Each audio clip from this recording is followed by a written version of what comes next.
Okay, hello YouTube. Thank you for all of your questions. I received a hell of a lot of questions, so I'm not going to be able to get through all of them today. So I will upload a second video, maybe even a third video tomorrow. Okay, let's get going. So first question from somebody whose name consists of a bunch of unpronounceable symbols. I think in the middle it says 𝒯𝓊𝒷𝒶𝓁. What do you think of antinatalism? Well, I suppose my sentiments are fairly sympathetic to antinatalism. I'm not inclined to think that there's any general prohibition on reproduction. The best argument for a general prohibition on reproduction, I guess, would probably be Benatar's asymmetry argument. So, you know, this idea that the presence of pleasure is good, the presence of pain is bad, the absence of pleasure is not bad unless there's somebody for whom it is a deprivation, the absence of pain is good, even if there is no one for whom it's a deprivation. That asymmetry, right? So the thing is that even if I were to accept this asymmetry, I don't think this entails that it is wrong to reproduce. And the reason is, well, the point of the asymmetry is supposed to be that if you bring somebody into existence, then you're making them comparatively worse off, right? So like by bringing a person into existence, so as long as there is even the slightest amount of pain in their lives, you make them worse off. You like do a harm by bringing them into existence. It would have been better if that person never existed, even if their life is, you know, 100 years of incredible joy, and then one day they experience slight pain from a pinprick. You make that person worse off by bringing them into existence in virtue of that pain, because of the asymmetry between pleasure and pain. Yeah, so I don't find this persuasive just because I don't think that it's necessarily wrong to act in a way that makes somebody worse off, like comparatively. Like, so, you know, I can act in a way that makes somebody worse off to where they from their current position, and that can be just fine. So, like, maybe for example, let's say I have a kid and I decide to take the kid on a holiday to Iceland, knowing that the kid is not really going to enjoy going to Iceland and they're not really going to get much out of it. But look, I want to go to Iceland, and I have a responsibility to this, to, you know, keep to this child. But I just want to have some time that I can, you know, enjoy myself. I know the kid isn't going to enjoy it. I know the kid is not even really going to learn much from it, right? Like, this is a holiday just for me, and so I'm kind of imposing something on this kid that makes them worse off. Is that wrong? You know, is it the case that I ought not to take them to Iceland? No. I don't think so. I think that's fine. And I think there's lots of things, there's lots of actions you can take that, you know, makes a person worse off, but that it's still fine to perform those actions. I mean, the key thing really is, like, what matters is that kids have, and people in general, not just kids, but like what matters is that people have lives of a certain degree of decency, right? Like, as long as, you know, you have your sort of basic needs satisfied, you have access to various luxuries, and you're happy most of the time, and so on, and you have like liberty and freedom and all of this stuff, that's fine, right? Like, it doesn't matter if you make somebody a little bit worse off. So that's why I'm not inclined to think that there's any general prohibition on reproduction. Having said that, the reason why I'm sympathetic to antinatalism is just that I think that the quality of life in the actual world is extraordinarily poor. I think that life is actually just awful. I mean, certainly, here's the thing. My life is, in my opinion, awful. The good does not come anywhere close to outweighing the bad.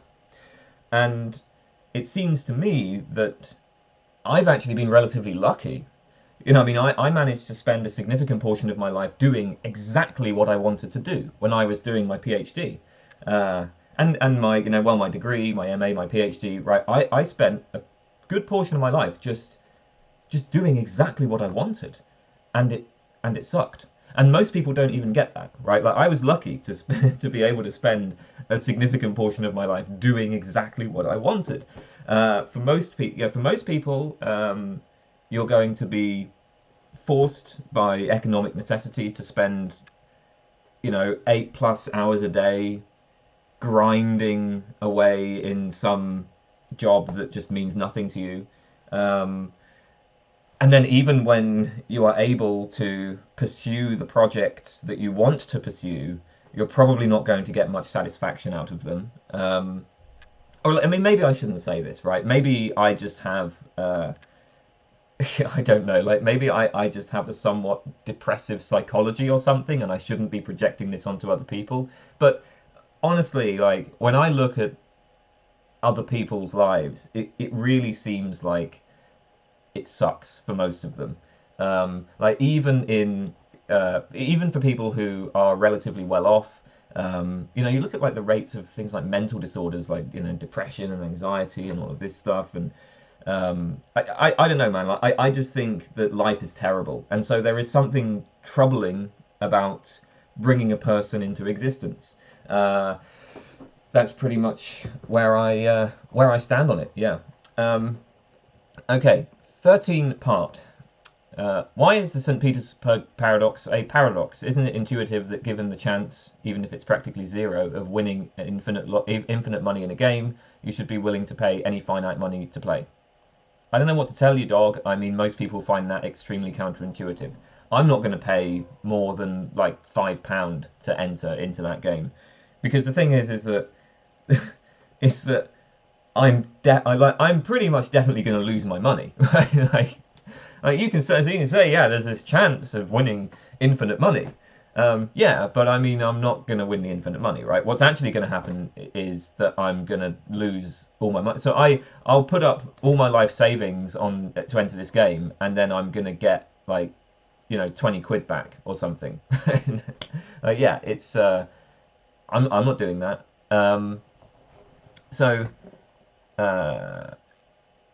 Secondly, I'm a 15-year-old looking forward to being a physicist, but also really interested in logic and philosophy. I've learned a satisfying amount of propositional and first-order logic, and I want to keep going as a hobby.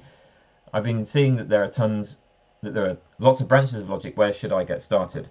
Well, I think if you already have a background in propositional and first-order logic, the best place to go would be Graham Priest's book, An Introduction to Non-Classical Logic, because that book is a really clear, really accessible introduction to a whole bunch of alternative logics, right? Like, so that book provides it gives you a basic introduction to modal logic, to intuitionistic logic, paraconsistent logics. I mean, there's just everything in there, and then it takes you from the and then like the quantified versions of those. So it's and it is really good, and it kind of provides a bit of the philosophical background as well. So the point is that the reason why I recommend that one is just because you would then be able to make your own decision about which of those seems the most appealing, right? Like, which one do you want to focus on? Maybe you want to look further into paraconsistent logic. Well, this book will provide a background for that. So, yeah, then it's just up to you where to go from there. I can say that I think if what you want to look at is the logics that have been the most influential philosophically, then the next place to go would probably be modal logic. Modal logic is just really important in contemporary philosophy, at least. So there's a book by Rod Girl called Modal Logics and Philosophy. That's a nice introduction. Garson's Modal Logic for Philosophers is good as well. But I mean, I don't know. I mean, look, if you're going into something like physics, maybe there'd be some other type of logic that would be more useful in that context. But at least for philosophy, modal logic seems to be pretty useful. But I would say go with Priest's Introduction to Non-Classical Logic. AE, do you think quantified modal logic rests on a use-mention confusion a la Quine? Well, no, because I mean, look, as a formal system, I mean, it's just a formal system. Like, I see that as like you can construct formal systems in whatever way you want, right? Like specify the rules for manipulating the sentences in the system, and that's fine, right? You can have whatever rules you want for that. I think it's very strange to think of like a formal logical system as resting on a use-mention confusion. It would be like saying that, you know, like let's say that I propose some variant of chess, right? And you're like, no, this chess variant rests on a use-mention confusion. I mean, yeah, screw you. I can play whatever chess variants I want. Same with logic. You can play these little abstract games in whatever way you want. Now, of course, there is a question about the philosophical uses to which these formal systems are put. If you are proposing quantified modal logic as telling us sort of giving us a theory of correct reasoning with modal notions or something like that, well, that's a bit more problematic, and I don't really buy into any of that. So yeah, I mean that would be a slightly different thing. But like quantified modal logic in itself as a formal system, I mean it's fine. Yeah. Okay.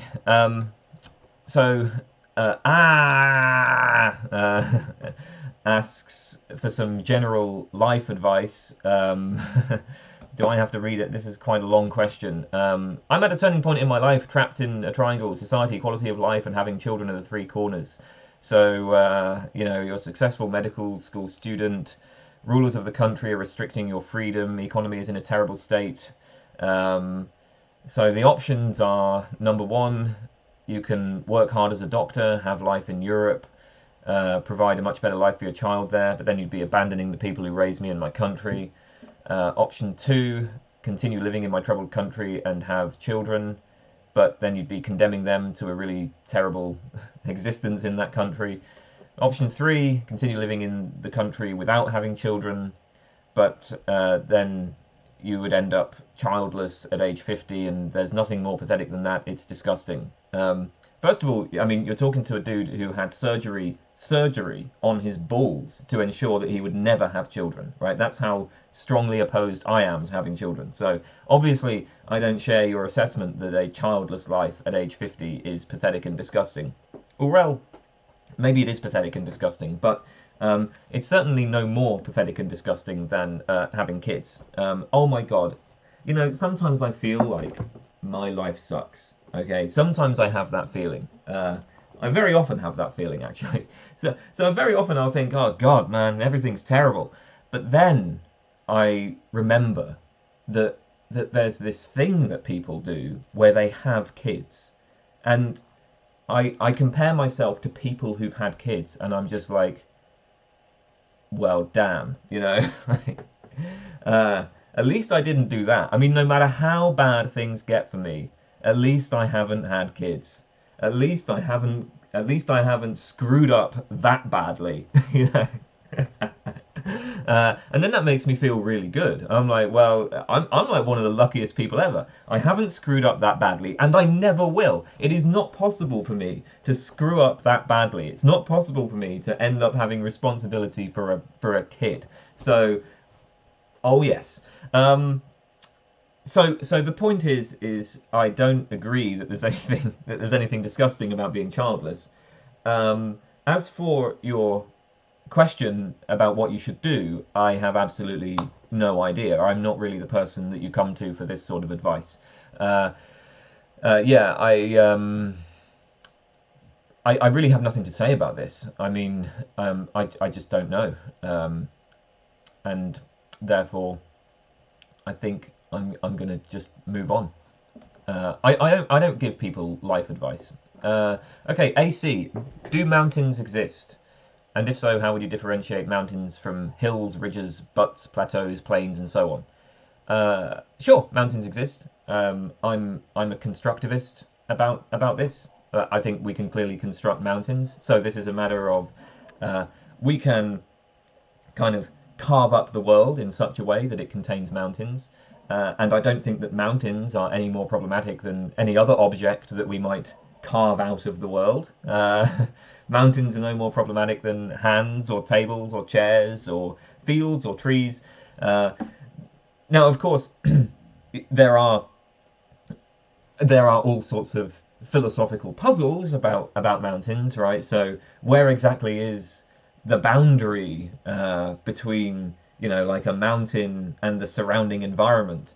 Or you have stuff like the problem of the many, that, you know, like wherever, you know, if I say that this collection of atoms is the mountain, then I can draw the same line but like leave out one atom. Surely that's going to be a mountain as well. So whenever you have one mountain, you're going to have like billions and billions and billions of mountains in the same place. Yeah, that's all totally fine from my point of view.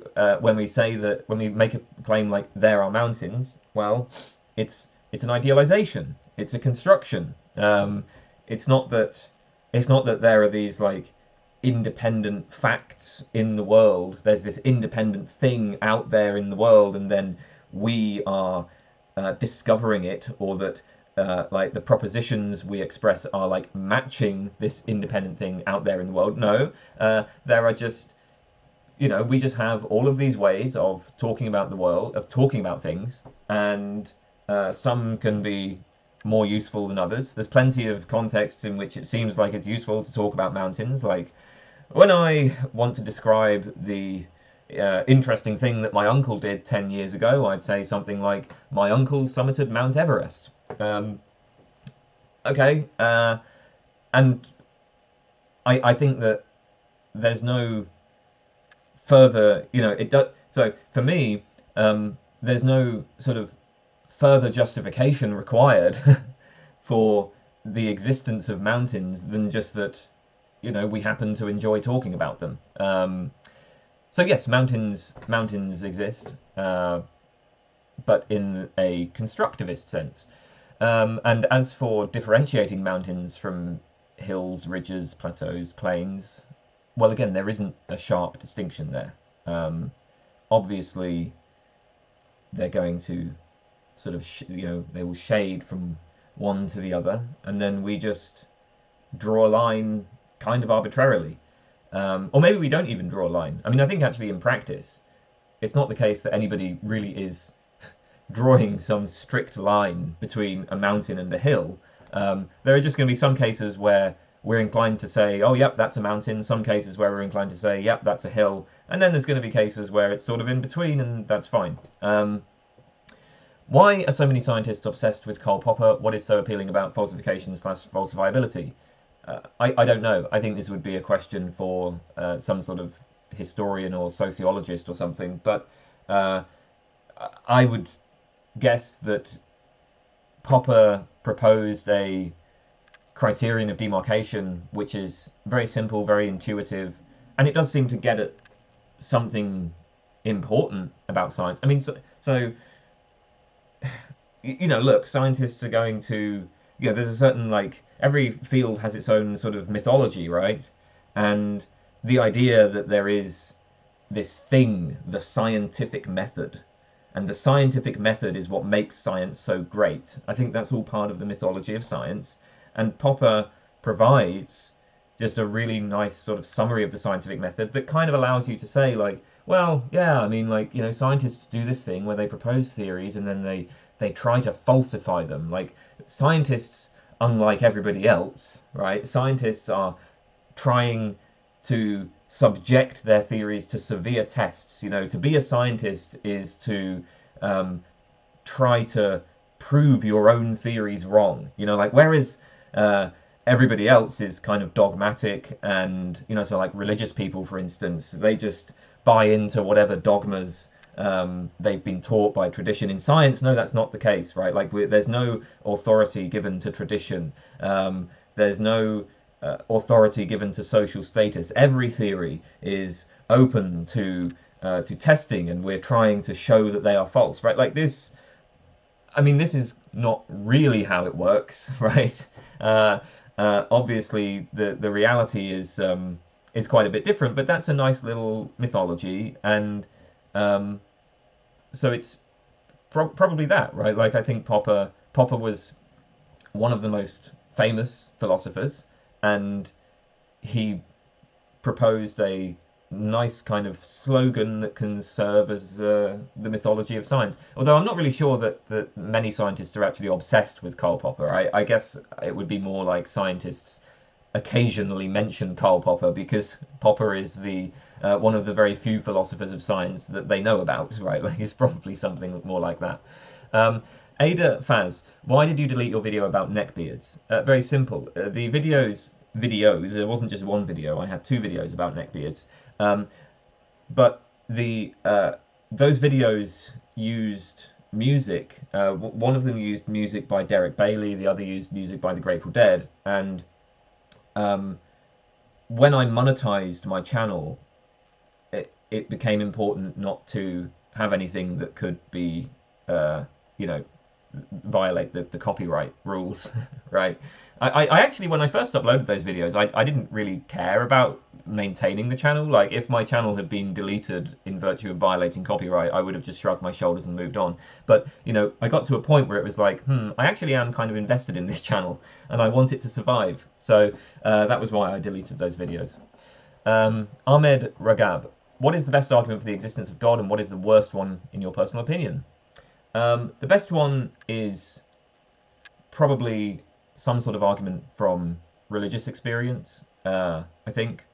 I mean, I don't find any of the arguments for God persuasive, but what I like, I'm I have more time for the sort of appeals to religious experience or mystical experience that you get in the tradition of like apophatic theology, right? So I recently was reading some the mystical theology by Pseudo Dionysius, and that kind of approach, if you're going to present a case for God, I think that kind of approach is probably the most is the one that would be the most likely to move me in one way or another.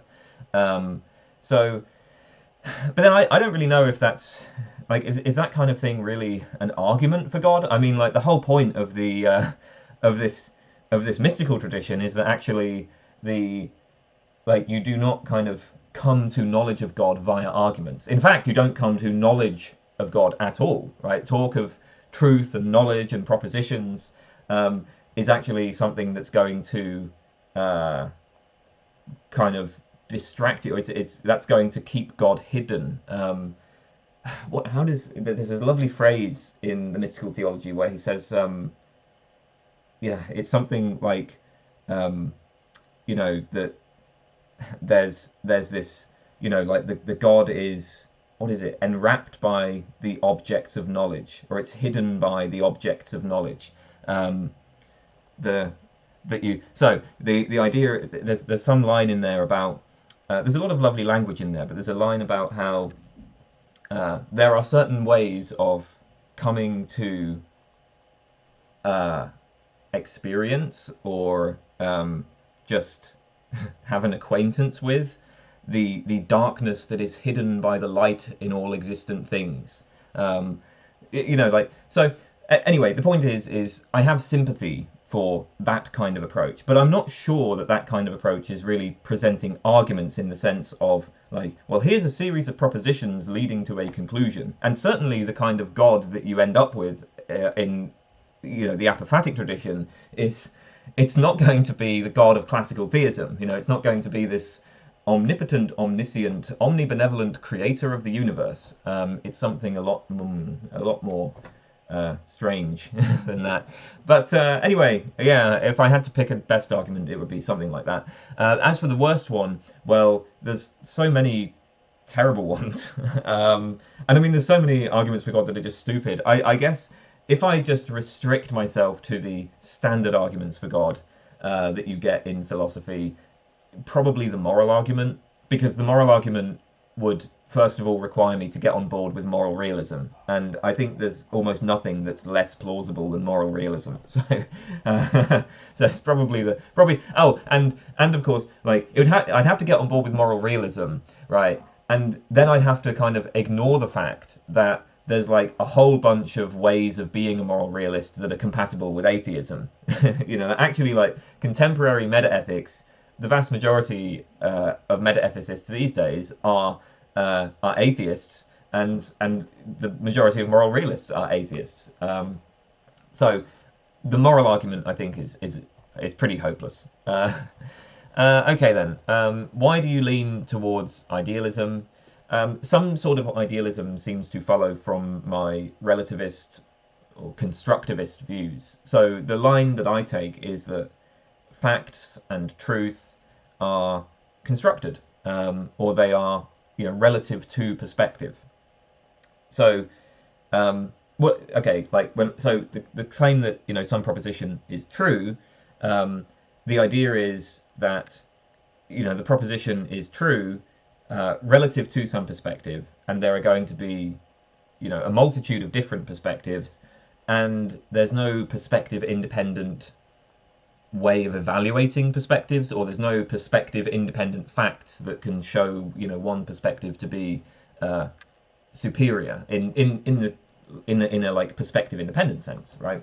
And so it seems like if you're saying, so it seems like that kind of relativism is going to be connected to idealism in some sense. I mean, it's tricky because obviously you can draw a distinction between mind-dependent and mind-independent things. That's actually, that might be quite a useful distinction sometimes to draw. So if I am observing a community of people, and let's say I observe this community interacting with a tree, just for example, well, I can notice that this community might have lots of different beliefs about the tree. So maybe this is, for some reason, this tree has some important connection to their, religious and spiritual practices, right? So they start off having this kind of spiritual view of the tree, but then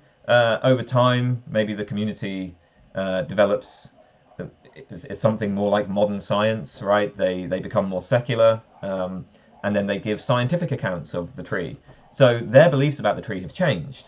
But I notice that the tree itself is the same as it ever was, right? The tree itself is not dependent on what they think or say about it. So then I can say, well, there are, there's the mind stuff, right? There's like thoughts and ideas that these people have, and then there's the stuff independent of minds. There's the tree. And so I can draw this distinction between mind-dependent and mind-independent things. But of course, that distinction is one that is drawn from my own perspective. And I certainly don't think that there are like trees independently of perspective of like all perspectives or all conceptual schemes. So somewhat paradoxically, yes, we can have a distinction between minds and non-minds, but that distinction exists within some prior perspective. And so I feel like there is some sense in which relativism, constructivism might lead to some sort of idealism. Maybe not, but like, look, if you push me, then I guess that's what I would say. Alex Ksyniuk. It seems there are benefits in using both precise and abstract language depending on the overall goal of our inquiry. Art uses abstract concepts to make unique and novel connections, while philosophy uses precise concepts to provide valuable clarity. My question is, do you see both these methods of having equal importance to understanding reality? I guess. Yeah, I think there are... it's probably good to have many tools in the toolbox, right?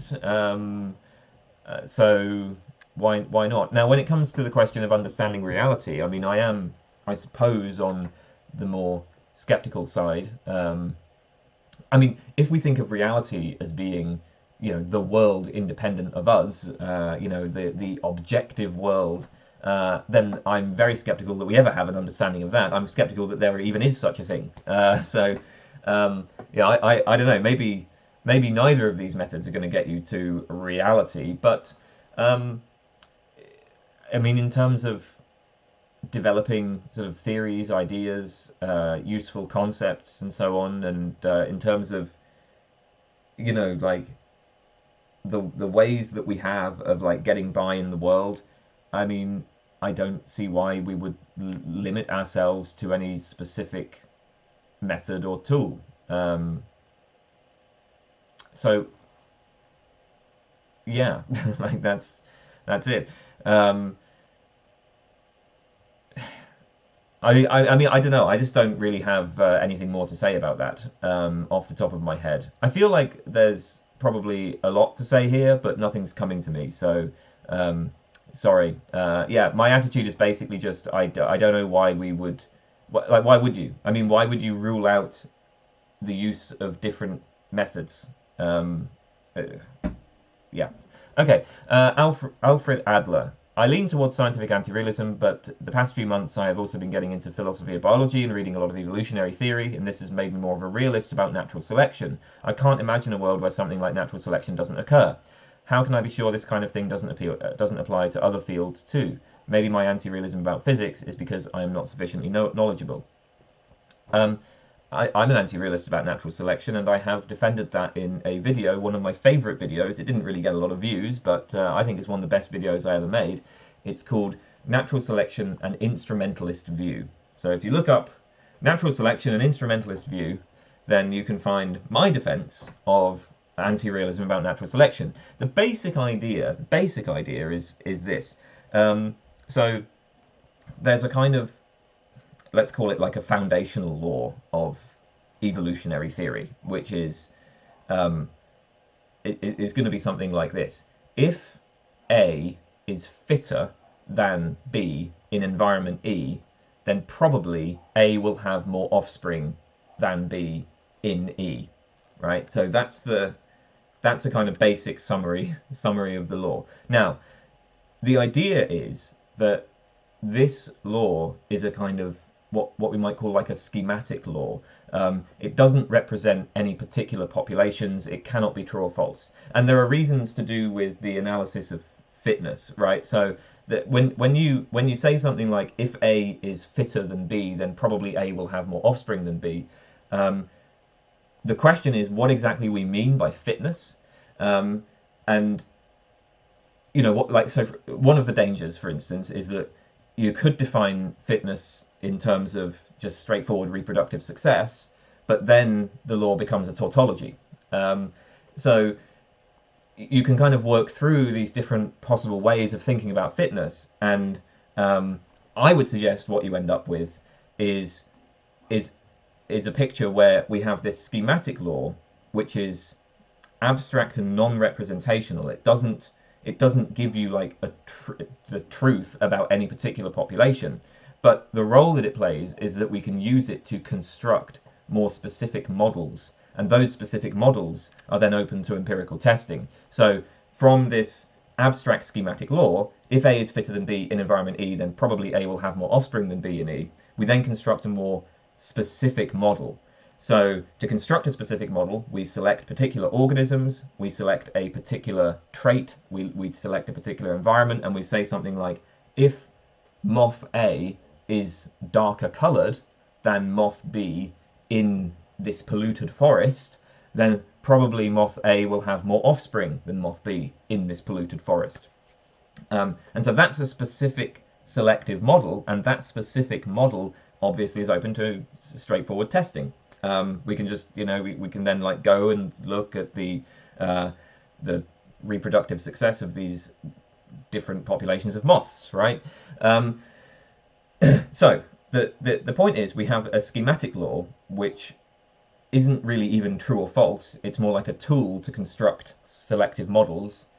So already that's a kind of anti-realism about the schematic law. And then with respect to those specific models, can we be anti-realist about those specific models? Well, I think yes, we absolutely can, right? Like so when we construct a specific model like that, we will talk about things like species and individuals and populations and environments. And I think all of those are, I mean, very clearly idealized, right? Like they're highly. I mean, so when I sort of specify a particular environment, you know, so like I say, you know, polluted forest, right? So there's some forest that's polluted. Okay, well now I have to, you know, draw the line around, well, what exactly counts as the relevant environment, and that's up to us. Anyway, so the point is I have defended this kind of anti-realist view. That probably was not the clearest summary because I'm just saying it mostly off the top of my head here. But go and watch that video if you're interested. You might also be interested in checking out some of the literature on, if you haven't encountered it, maybe you have, but if you haven't encountered it, I would recommend checking out the literature on statisticalism versus causalism. So this isn't this is kind of related, right? So the basic idea of statisticalism is that selection and drift are not causes of population change. So the kind of standard way of thinking about selection and drift is that they are causes, right? They cause changes in populations. The statisticalist says they're not causes. Instead, we distinguish selection and drift in statistical descriptions of population change. And importantly, on the statisticalist view, whether or not a population is undergoing selection or drift or both, and the degree to which it's undergoing selection or drift is going to be modal relative. It's going to be dependent on how we choose to describe the population. Now, again, this isn't, like, you can be a statisticalist who is a realist, but I think statisticalism is kind of a little bit more hospitable to anti-realism, so that's why I suggest you might be interested in checking that out. Okay, so I think that answers that. Okay then, Allusionsxp. Question about modal realism, paper written in 2008 by Neil Sinhababu called Possible Girls. Do you think it is a good argument against modal realism? I have read Possible Girls. I do not recall an argument against modal realism. As far as I recall, Sinhababu was explaining how you can have a relationship with women in other possible worlds. And I think that's fine. I don't see any argument against modal realism there. Unless what's the idea supposed to be? That there's something absurd about having modal realism entails that you can have relationships across possible worlds, and there's just something crazy about having relationships across possible worlds. I don't know, is that the argument against modal realism? I would just say that I don't see anything problematic about that. So and to be honest, I mean, look, if you're already even remotely sympathetic to modal realism, you're probably not the kind of person who is going to be moved by the idea that a theory might have counterintuitive consequences. Yeah, you're not going to be moved by incredulous stares, right? So, yeah, maybe I've just forgotten some of the details of that paper, but I don't recall an argument against modal realism in there. AnalyticMinded. Do you think the liar paradox, this sentence is false, is a genuine paradox or a meaningless quirk of natural language? If the latter, would mathematical paradoxes involving self-reference also count as meaningless? So, now, meaninglessness, I don't think is going to be helpful in this context, because even if you say that the standard liar paradox is meaningless, you can just construct strengthened liars. So instead of saying this sentence is false, you can say this sentence is false or meaningless. Well, now what do you do? What do you do with that one, huh? Well, yeah, so and also, like, there are other ways of generating liar-like paradoxes that, like, imagine if you have two people, Delia and Ron, and then Delia says, what Ron said is false, and then Ron says, what Delia said is false. Now, we're definitely not going to want to say that the phrase, what Ron said is false, is meaningless. And there's not really even a problem of self-reference there, so, you know, because she's referring to what someone else said. So the sentence doesn't refer to itself, but you can generate a liar-like paradox with that. If you think about assigning truth values to those two sentences, you will end up with similarly a liar type paradox. So basically, what I would say is yeah, the appeal to meaninglessness doesn't get you out of that problem. For me, I would be quite happy to say that the liar paradox just is a true contradiction. I don't have a problem with true contradictions, and I mean that seems like a perfectly straightforward and intuitive way of talking about what's going on with the liar. Now, you don't have to say that.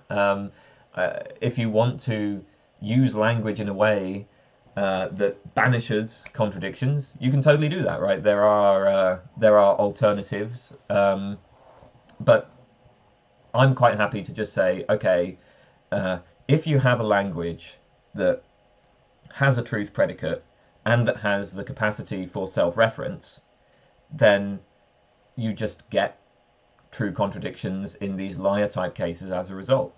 I think J.C. Beale calls them spandrels of truth, right? So the idea is that once you develop languages that have a certain degree of expressive power, that's just you just will within those languages end up getting cases where you can like use the truth predicate, or you can sort of say like this sentence is false, so you have falsehood attributed to the own sentence, and then you generate a contradiction. That seems fine to me. So is it a genuine paradox? Well, I actually would say that to me there's nothing particularly paradoxical about the idea that it is a true contradiction. I mean, like I just find that totally intuitive and straightforward, and I don't feel any pressure to find ways of avoiding that, right? So in that sense, I would say it's not really a paradox, and it's also not meaningless. It's just a true contradiction, and that's fine. Arthas Kane, I have two questions. Do you find interesting ideas from your Discord server? Do you like the community you've built there? Sure, I mean, occasionally talking on the Discord server will inspire ideas. That certainly happens. Let me think. I know that I've definitely used ideas from the Discord server in a few videos. I made a video called The Epistemic Penis, which I thought was quite funny, but actually it was making a serious point about epistemology. And that was inspired by a conversation on my Discord server. And yeah, I mean, it's fine. The community's cool, I suppose it has its ups and downs, but it's good. Okay, Anthony Allen, views on pragmatism, and do you, like Rorty, consider Hume to be a proto-pragmatist? I think that there's a lot in pragmatism to that I like. I would not consider myself a pragmatist though, and so okay. Why am I not a pragmatist? There's a few reasons. I think first of all, I should say, I've always found it very hard to pin the pragmatists down. Like pragmatism, more than almost any other philosophical tradition, it feels very difficult to like actually get at, all right, what are the fundamental commitments of this approach? Because whenever I make complaints about pragmatism, the standard response is, oh, well, that's not pragmatism. And then I find myself often quite confused about like, okay, well, what exactly are the pragmatists really saying? So, but I will try to express something of why I don't see myself a pragmatist. So part of it, I think, is just a difference in attitude. I think that philosophy is worthwhile just in itself, and I don't think it stands in need of any justification in terms of practical payoff. I think it is perfectly fine to just sit on an armchair and talk through completely abstract arguments that have no practical utility whatsoever. I like uselessness.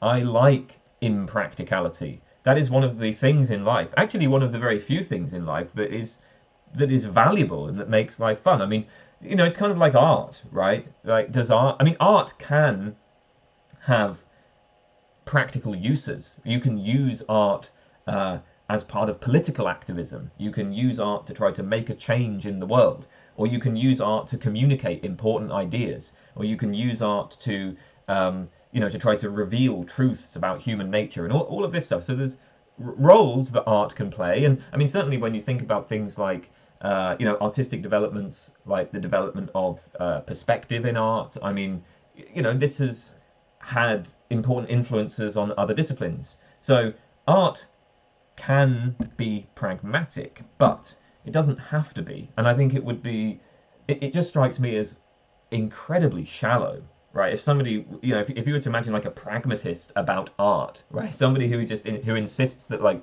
all art has to serve some sort of purpose, right? It has to be practical. I can't imagine anything that is more opposed to my sentiments, and I think the same is the case for philosophy, right? There is just something joyous about exploring philosophical problems, even the silly and trivial ones. You know, William James uses that example of the squirrel going around the tree and the man chasing the squirrel, and it's like there's like this debate about whether or not the man is really going around the squirrel. And I guess the point is supposed to be, well, this debate just isn't interesting. But I don't know, isn't it? I mean, in James's example, there's a bunch of people sitting around a campfire talking about it, presumably having a pretty fun conversation, and then some buzzkill comes along and starts insisting that it doesn't have any practical utility. What's the, you know, efficiency, utility, profit? Like, what? You know. So yeah, I mean, there's probably philosophical discussions that are like that discussion of the squirrel going around the tree. If I want to talk about, you know, the metaphysics of holes, do holes really exist? You know, David Lewis and Stephanie Lewis wrote a nice article, which is a dialogue about holes, right? And that's kind of like people in dialogue about the squirrel going around the tree. But so what? It's fun. It's fun to explore concepts. It's fun to just think about things abstractly. So with all of that said, you can see why I don't really consider myself a pragmatist, right? I think it's probably fair to say that whatever else the pragmatists might be claiming, there is a significant difference in attitude here. So maybe a couple of other things. I mean, one of the things that you find in pragmatism is a lot of...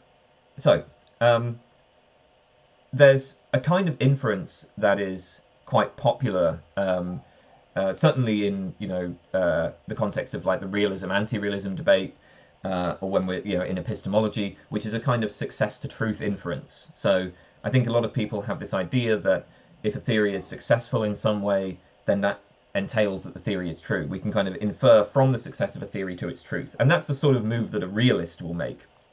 A more traditional realist, you know, will make that kind of move. So maybe it's that the theory has successful novel predictions. Maybe it's that the theory is applied in, you know, technology and so on, and it has successful technological applications. But the fact that it's successful gives us reason to believe it's true. Now, I am not in favour of this. I think that success is not really indicative of truth, and that's the source of my objections to scientific realism. Now, what you find in pragmatists, I think, is a tendency to actually like obscure the distinction between success and truth. So it's not just that they're making an inference from success to truth, it's that their view of truth commits them to kind of collapsing that distinction and to saying that, like, well, what it is for something to be true just is for it to be successful in some sense. And of course there's different ways of spelling out what counts as success here. But when I think about like pragmatist approaches to truth, it does seem as though they're aiming to collapse the distinction. So that's kind of even further from my position, right? Like we have like in the traditional debate, there's these people who are claiming that we can make an inference from success to truth, and then there's the anti-realists who are claiming, well, no, actually success doesn't indicate truth. Then the pragmatists, well, maybe the pragmatists are not traditional realists, but in some sense they go further than traditional realists in collapsing the distinction between success and truth. So obviously I oppose that. And Oh yeah, and another thing that I'm not so keen on in pragmatism is their response to skepticism, which, as I understand it, it involves, like, a lot of pragmatists will say something like that it is just sort of nonsensical or incoherent to like doubt all beliefs at once. The idea is going to be that, you know, any inquiry is going to presuppose certain things that we have to take for granted. In order to engage in any inquiry, in order to have doubt about any particular thing, we have to take other things for granted. And I mean, I just disagree with this. I think that there's plenty of skeptical arguments that like target all beliefs, and those arguments, I find them quite compelling. So yeah, there's disagreements I have with pragmatists. As for whether or not Hume is a proto-pragmatist, I actually don't know or care. So the thing is, I love Hume, but I'm really not interested in figuring out what earlier philosophers really thought. I love Hume because when I read Hume, I find a lot of fascinating arguments in there. And when I read early philosophers, I'm reading them in order to plunder them for ideas. Ultimately, it doesn't matter much to me whether Hume was a skeptic or a naturalist or a pragmatist or whatever. But if you want to say that Hume was a pragmatist, I can imagine there's ways of making that case, but it's not a case I'm interested in making or interested in denying. So I'm going to move on. Baz Pretty Cute says, why are you an anti-realist? Why am I an anti-realist? The problem with this question is that there's a lot to say about it and a lot that I've already said. So I already have videos where I've outlined like various arguments for anti-realism, and there are many different kinds of anti-realism, right? Like, so what, like, are we talking about moral anti-realism? Are we talking about scientific anti-realism? Are we talking about anti-realism about epistemic norms? I mean, okay, here's the problem. I'm an anti-realist about basically everything, right? So I mean, okay, what am I supposed to go through, like all of these, like all of the things I'm an anti-realist about, and then explain why I'm an anti-realist about them? I'm actually kind of just inclined to just move on from this question. It's just too big, man. Like, so the simple summary of this is that I think that there are a bunch of skeptical arguments that are compelling, and I mean that they're compelling in the sense that they move me towards suspension of judgment. So, you know, they're compelling in the sense that they have psychological force on me. And also there are sort of more direct arguments for ways in which we construct the world. So for an example, just a simple example of this would be something like, if you take colour, for instance, I think there's a pretty straightforward argument that the way that we carve up colours, the way that we classify colours is constructed, right? Like, we could easily have done it in different ways. And in fact, there are societies that carve up colours in completely different ways. The colour classifications are not universal. So yeah, there are going to be, broadly speaking, two kind of arguments that are used for general anti-realism, right? Like, there's skeptical arguments, and then there's like direct arguments for... So the general skeptical arguments just sort of lead to general suspension of judgment, and then there's more direct arguments which show that even from the point of view of our accepted theories, you know, let's put it that way, like, yeah, even from the point of view of our accepted theories, we're often engaging in idealization, simplification, abstraction, etc. But I mean, in terms of getting into the details of this, I've just watched the other videos. You know, I've got videos like classification and kinds and anti-realist view. If you want, I can't off the top of my head recall all of the videos, but I could link them if you ask again in response to this. But I'm not going to go into all of that here. Okay, Ben Zer, why aren't you skeptical of skepticism? I'm not sure why you think I'm not skeptical of skepticism. First of all, I don't actually call myself a skeptic, generally speaking. So if somebody asks me what my view is, I'll usually say something like relativism or constructivism or voluntarism. So voluntarism in the sense of Van Frassen's voluntarist epistemology. The idea of voluntarism is that basically the slogan for voluntarism is that no beliefs have justification, right? There's no such thing as justification, but there's nothing irrational about forming beliefs without justification.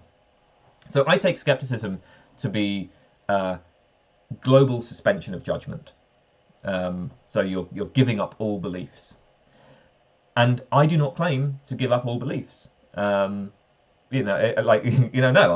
I form beliefs. I love beliefs. I love believing things. But it's just, I will kind of believe things on a whim. I will believe things without justification, and I think that's fine.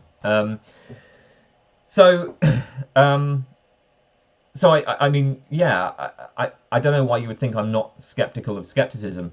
Now, moreover, not only do I not claim to be a skeptic, I don't really even claim to know what skepticism is. So when I say that skepticism is global suspension of judgment, when I claim that skepticism involves giving up beliefs, well, that obviously leads to the next question, which is, well, what is it to globally suspend judgment? What is it to give up all beliefs? And actually, that's not clear, because when you think about, so if you think about what it would be to globally suspend judgment, like let's say you have no beliefs at all, and then suppose that somebody asks you, okay, what is a belief?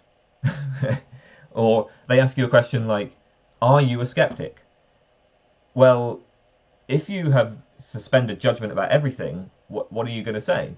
Are you going to say, like, yes, I am a skeptic? Well, probably not. You'd probably say, well, I'm not really sure whether or not I'm a skeptic. Or if somebody asks you what a belief is, are you going to then give an account of beliefs? Well, no, because you've suspended judgment. So you just wouldn't, what are you going to say? You're probably not going. You're just going to say, well, I don't really know what a belief is. But then you can kind of think about it further and say, well, okay, why would you answer those questions in that way, right? So when you say, for instance, I'm not sure, wait, are you sure that you're not sure? Or have you suspended judgment about that as well? I mean, actually, I tend to see skepticism as being more like a journey rather than some fixed position, right? So what's interesting about skepticism is that you can define it as global suspension of judgment. So you can say that a skeptic is somebody who just holds no beliefs. But then there's this next question of, well, what does that actually consist in? What does that look like? And you now have a little path that you can start following. And so it's not, yeah, I mean, I would say that I am skeptical of skepticism. I don't know why you think I'm not. But both because I don't claim to be a skeptic and because I don't claim to even know exactly what skepticism is, or at least, I don't claim to know what the way that skepticism manifests from the point of view of the person who is a skeptic. I think that if you are a skeptic, it's not so much about holding a position as it is about exploring the consequences of making a particular step, right? So step one is you say global suspension of judgment, and then you explore the consequences of that. And I'm not entirely sure where that leads. So Ben .14p, why shouldn't I judge a person's beliefs based on how they live their life? I mean, you can judge a person's beliefs for whatever reason you want.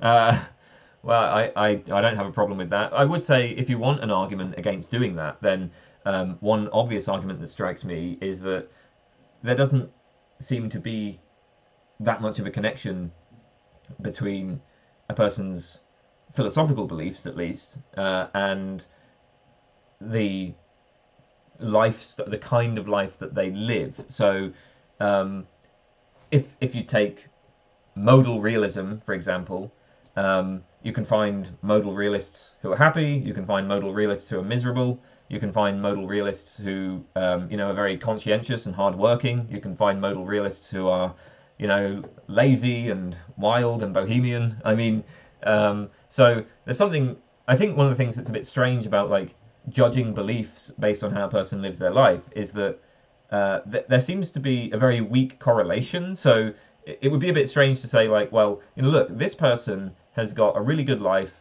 They exemplify the things that I take to be virtues. Oh, and they're modal realists. So that means modal realism has got a lot going for it. But then the thing that's weird about that is that you're probably going to be able to find plenty of people whose lives really suck and who are also modal realists. Well, I say plenty of people. I guess there's not that many modal realists around, so maybe that was a bad example. But you get the point, right? At the very least, it looks like you'd first have to establish a correlation between a way of life and a belief. And I mean, maybe there will be in some cases. Like, I suppose if you're dealing with beliefs like Nazism or whatever, you can probably find those correlations. But anyway, yeah, I don't really care what you do. You can feel free to judge beliefs on that basis. Big OL, what are your thoughts on metaphysical grounding? Much ado about nothing or a useful contemporary take? I mean, is it useful? I can see the motivation for it. So I don't really know much about this, right? I have not read much of the literature. I don't really care about it. This is the type of metaphysics that I'm really not that into. But I get the motivation for introducing grounding. So in the and it has some utility, I guess. Like, so if we think about debates about physicalism, and okay, how are we defining physicalism? Well, so take supervenience physicalism, right? Where we're saying something like there can be no change in mental properties without a change in physical properties. Does that really capture everything we want to say about physicalism? Like, is that really telling us what the physicalists' commitments are? Well, not really, because what if there's just, for some reason, some necessary correlation between mental properties and physical properties? So it might be the case that there can be no change in mental properties without a change in physical properties, but still mental properties are not going to reduce to physical properties. Actually, I think probably, like maybe, on epiphenomenalism or something, there can be no change in mental properties without a change in physical properties. But it's not that the mental properties just are physical properties. Instead, there's this kind of necessary connection, necessary correlation between these two different types of properties. I guess God could have easily set things up so that there was just this necessary correlation between completely different properties. So what we want to say is that the mental properties are what they are in virtue of the physical properties, or that the mental properties just are physical properties, or something like that. And I like this talk of grounding gives us this tighter connection, or at least that's what it's supposed to do. And so in the context of defining views like physicalism, yeah, I mean, maybe it's useful to talk about grounding. But as for, I mean, what's your question? So what are my thoughts on metaphysical grounding? I think that the issue that I have with grounding is going to be something like this. So there's all sorts of different contexts in which we talk about dependency relations. And grounding is supposed to be providing some sort of explanation of these dependency relations in general. So, okay, we can say, for instance, that mental states are grounded in physical states, because the mental states are dependent on, or like they are what they are in virtue of the physical states. Or I can say, like, the fact that Delia is courageous is grounded in particular activities that she performs, like running into a burning building to save somebody's life. Or the fact that the car is coloured is grounded in the fact that the car is red. Or the fragility of glass is grounded in the underlying molecular structure of glass. So grounding is supposed to obtain in all of these cases. Now, the way I see it is, there's all sorts of dependency relations here. I'm not inclined to think there's anything that really unifies these things, or at least I don't see any explanatory value in supposing that there is this metaphysical relation grounding, and then using that metaphysical relation to explain these facts. So it's useful for us to talk about dependencies between things, but my general attitude, I guess, is an empiricist attitude, and I take empiricism to be resistant to explanation by postulation. I take it that empiricism involves a resistance to trying to explain the value of a particular discourse by postulating things beyond experience of which that discourse provides true descriptions. So in this particular case, well, we have this discourse of talking about dependency relations between things, and that's fine, right? We have all sorts of different ways of assessing dependency claims, but I don't think there's any need to postulate some relation, like some metaphysical relation beyond experience of which that discourse provides true descriptions. So like when I say the glass is fragile because it has such and such molecular structure, well, one way to approach that would just be by developing particular like alternative scientific models of the molecular structure of glass, which can then be tested. The metaphysician wants to go further than this, right? The metaphysician wants to say, well, once you have an accepted scientific model, right? Once you can say that the glass has this molecular structure, well, we can then provide this further explanation where we're saying that there's a metaphysical relation between the fragility and the molecular structure. The fragility is grounded in the molecular structure, and that kind of move is something that I'm very suspicious of, right? As an empiricist. And of course, this is a general objection to metaphysics. It's not a specific objection to grounding. This is really an objection to metaphysics in general. I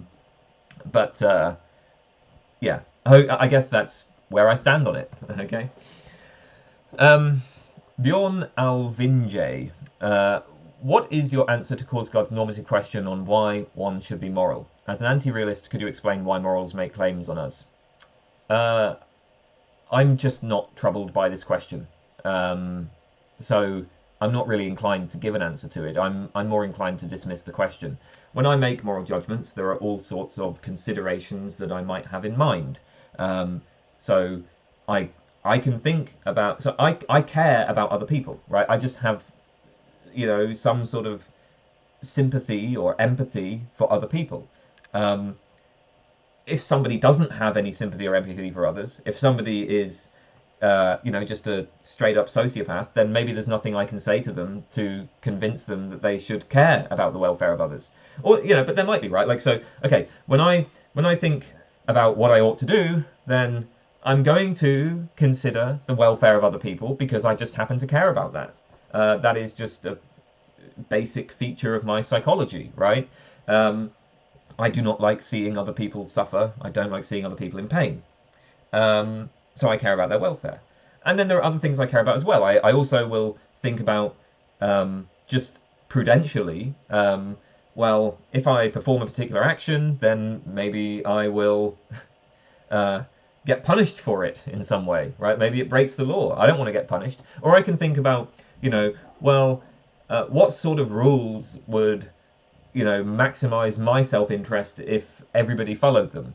So if there's, some field and everybody's using the field in a way that degrades the field because everybody's using it so much, everybody's trampling the grass, and this is degrading the field, maybe I can say, okay, well, if we all followed a rule where, we agree to each only use the field once a week, then that would like maximize each person's self-interest. It would be better off for me if everybody followed that rule. And so then I can, and so that might be the basis of some moral judgment I make. Moral,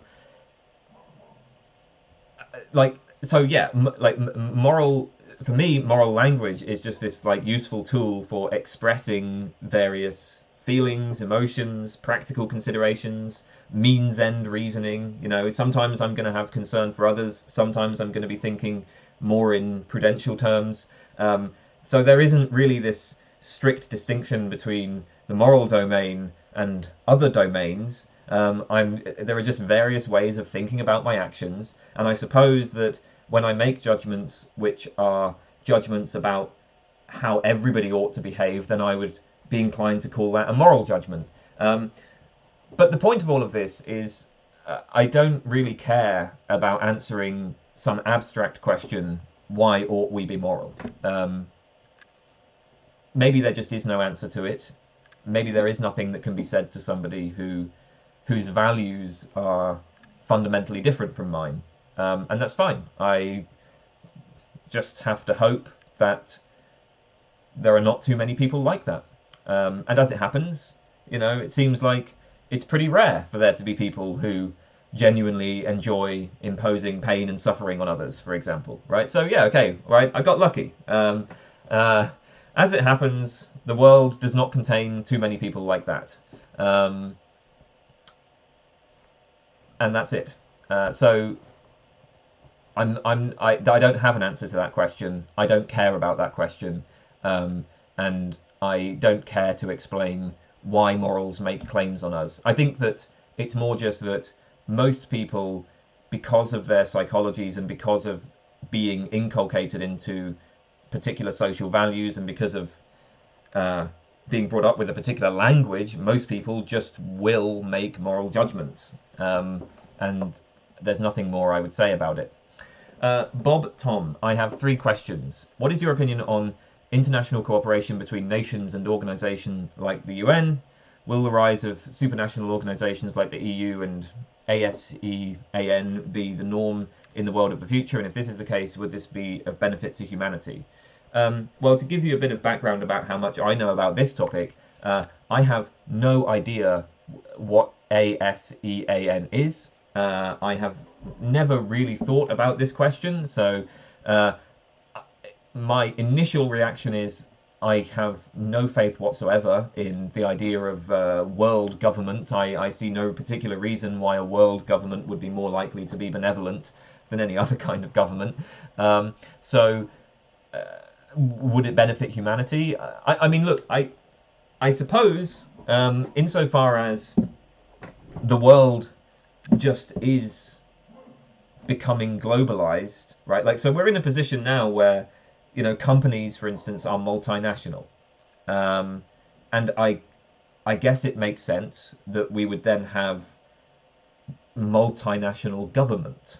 So as companies become multinational, well, you want like regulations and the laws and so on to be organized by larger entities. I guess that makes sense, but I actually just don't know, and so I don't feel like I have anything useful to say about this question. Boulanger, what would you say to somebody who wants to unalive themselves? I wouldn't say anything. I don't have a problem with people doing that. C, what are your thoughts on non-cognitivist approaches to philosophical discourse, e.g. Charles Geordie, I mean, there's some name there that I'm not even going to try to pronounce, but the article is, what is anti-philosophy? Do you find them interesting or plausible? I did actually look up this paper when I saw that question, and it said something about how the idea is, I can't access it. I no longer have access to articles. I'm not at university anymore, so I can't read it, which is a shame because it looked interesting. But it said in the abstract that it's the idea that there is no distinction between philosophy and sophistry. There's no distinction between reason and rhetoric, or between reason and emoting. And I am very sympathetic to that. In fact, I think I've expressed basically the same idea in I did a video called Philosophy Without Justification, where I said, look, I'm basically like a global normative skeptic, and I think that there are, moreover, a bunch of skeptical arguments against justification which are just successful.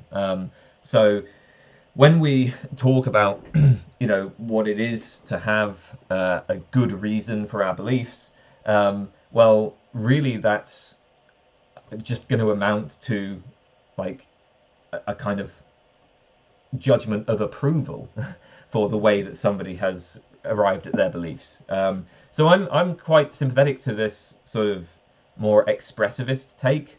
But I don't know why you would call that anti-philosophy. That doesn't seem like anti-philosophy to me. That's just another...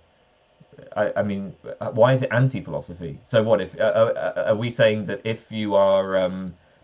if you're an expressivist about, you know, reason and argument, if you think that there's no real distinction between reason and rhetoric, or between argument and emotion, like, does that mean that what we should stop doing philosophy? Like, no, I love philosophy. I mean, and I love philosophical argument. Like, and why shouldn't I? Sorry, is there some reason why I shouldn't? You know, from this point of view. So yeah. Unfortunately, I can't really say much about this because I just haven't read the article. But that's my initial reaction.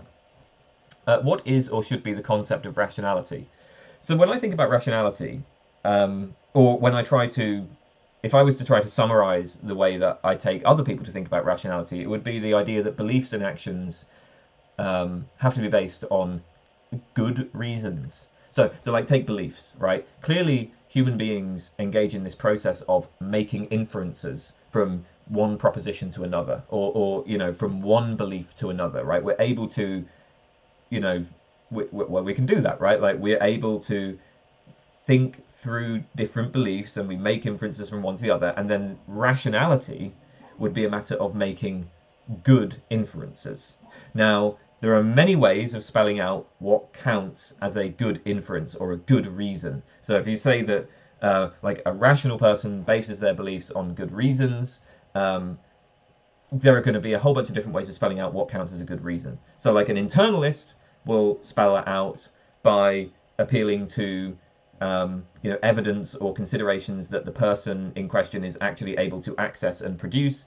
And again, there's going to be many different versions of internalism. An externalist would spell out belief based on good reasons in terms of there just being some sort of process that's occurring that reliably produces true beliefs, or something like that, or there's some other external condition that's satisfied. So there's many different ways of spelling that out, but that, I take it, is the core idea, right? The core idea of rationality is belief and action based on good reason. That's how I think about it. What do you think of Hume's theory of belief? Would you ever do a video about it?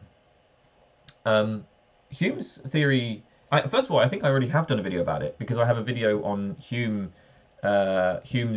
argument that religious people are engaged in self-deception, and that appeals to his theory of belief. So I think with belief, there are just a whole bunch of different theories that are like perfectly plausible. I don't really think there is such a thing as like, okay, this is what a belief really is. There are, you know, you can sort of, okay, so Hume treats belief in terms of, you know, force and vivacity, right? So it's like more based on, you know, the impressions or the feelings. That's fine. We can also think of belief in terms of what propositions a person would accept. So I guess you could just ask a person like, well, do you think that P is true? And if they say yes, then we attribute the belief that P to them. Or we can think of belief as this kind of explanatory tool. So like, we attribute beliefs to people in order to explain their behavior. I think all of these are fine, right? These are all perfectly fine ways of thinking about beliefs. And so I don't favour any particular theory of belief. And so yeah, I don't really have anything more to say about that. Have you read Van Frassen's paper on the transcendence of the ego? I have. I don't think he goes far enough. The kind of arguments that he makes are pretty compelling, but you see, I would then draw something more like a kind of Stirnerian, you know, Max Stirner, a sort of that sort of view, right? That like the self is, so the self is like just, so the fact that the self is like nothing means that the self can be everything. The boundaries can be drawn wherever you like. So Van Frassen has a problem with this, because I can't remember exactly how Van Frassen's argument goes, But I know that like he produces. So yeah, he produces like a good case that okay, I'm not identical. I'm not. It's not the case that I just am, the body. But he has, I think, some sort of argument that somehow appeals to the law of excluded middle, where he says something like, if I am a body, there must be a fact of the matter which body it is, which object is my body, but there is no fact that can determine that or something.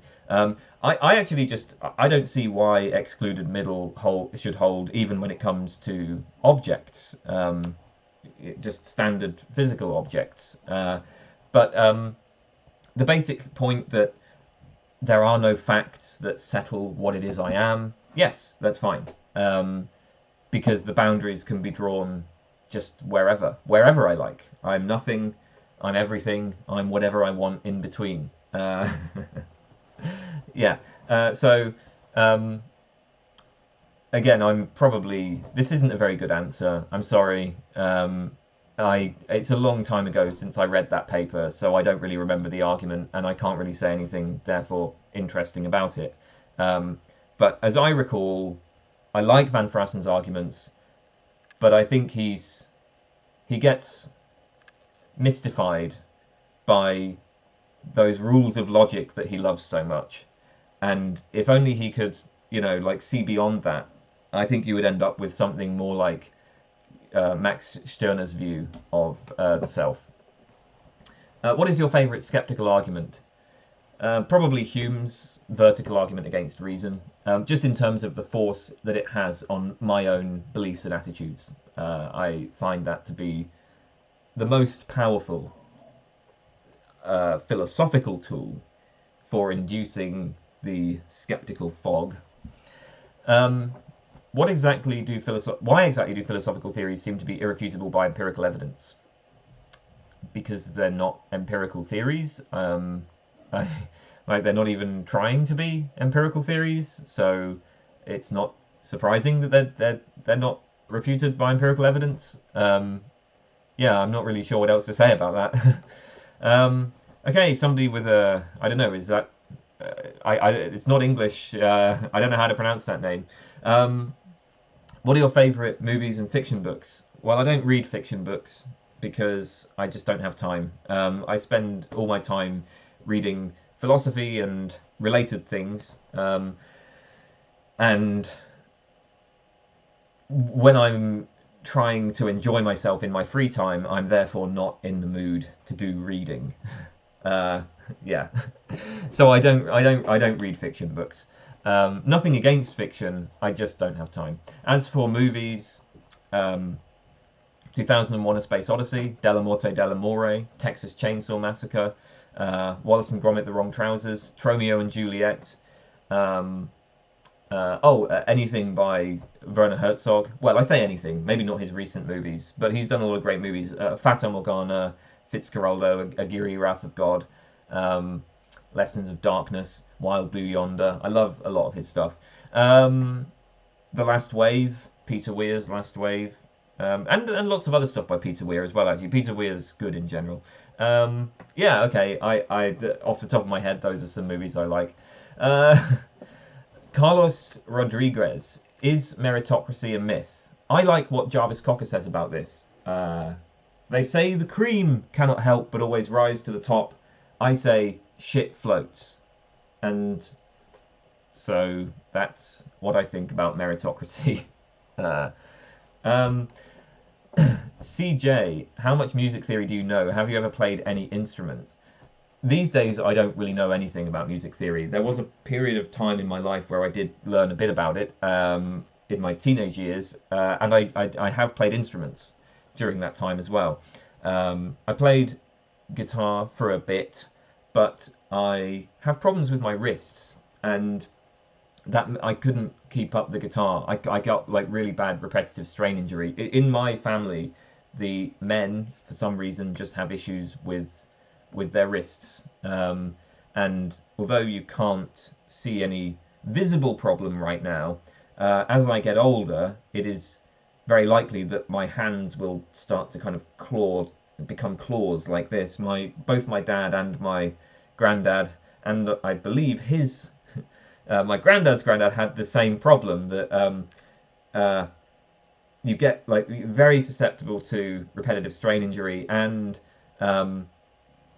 things like, I don't know exactly what it is. I think like things get like hardened or something, and it like prevents you from opening your hands, and so you end up like your hands claw up like that. Anyway, the point is, so I did try playing guitar for a little bit, but then stopped because of that. And I also played didgeridoo, and the only reason why I stopped playing the didgeridoo was that I just spent my time doing other things. When I got more and more into philosophy, I became a bit of a monomaniac about it, and I just stopped doing other things. Chocodrum 03. I will be moving to the UK for a BPhil in philosophy in the next couple of months. Can I buy you a beer as a thank you for the inspiration? Well, there wouldn't be much point buying me a beer because I don't actually like beer. But I suppose if you wanted to meet up, I'm not actually opposed to that in principle. The problem is that, you know, the UK is not the biggest country in the world, but it is still quite big. It's not that easy to just, you know, hop on a train and get from where I am to where you might be. I don't know where exactly you're going to be, but it probably won't be as simple as just, you know, walking 10 minutes down the road. So that might make it difficult. In principle, though, I'm kind of happy to meet people if they really think it would be worthwhile. But I would really prefer not to have a beer. Christopher Mora asks my thoughts on pragmatist epistemology. I have already answered this question. If you see my response to Athony Allen, and I will put I'll write that in the description, then yeah, Athony Allen, I've already talked about pragmatism. Kobaj, what do you recommend someone do before they enter an undergrad in philosophy? I think the best thing to do really is just sort of, you know, read philosophy. That's the, you know, look, the basic law of learning philosophy is the more philosophy you read, the better you'll be at it.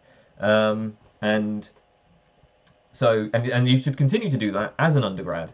I would say pick up a philosophy textbook on a particular topic that you find interesting, and just, you know, read about it, and, you know, maybe that will give you some background. I don't really have good advice, to be honest, for this sort of thing. I don't know what people should do.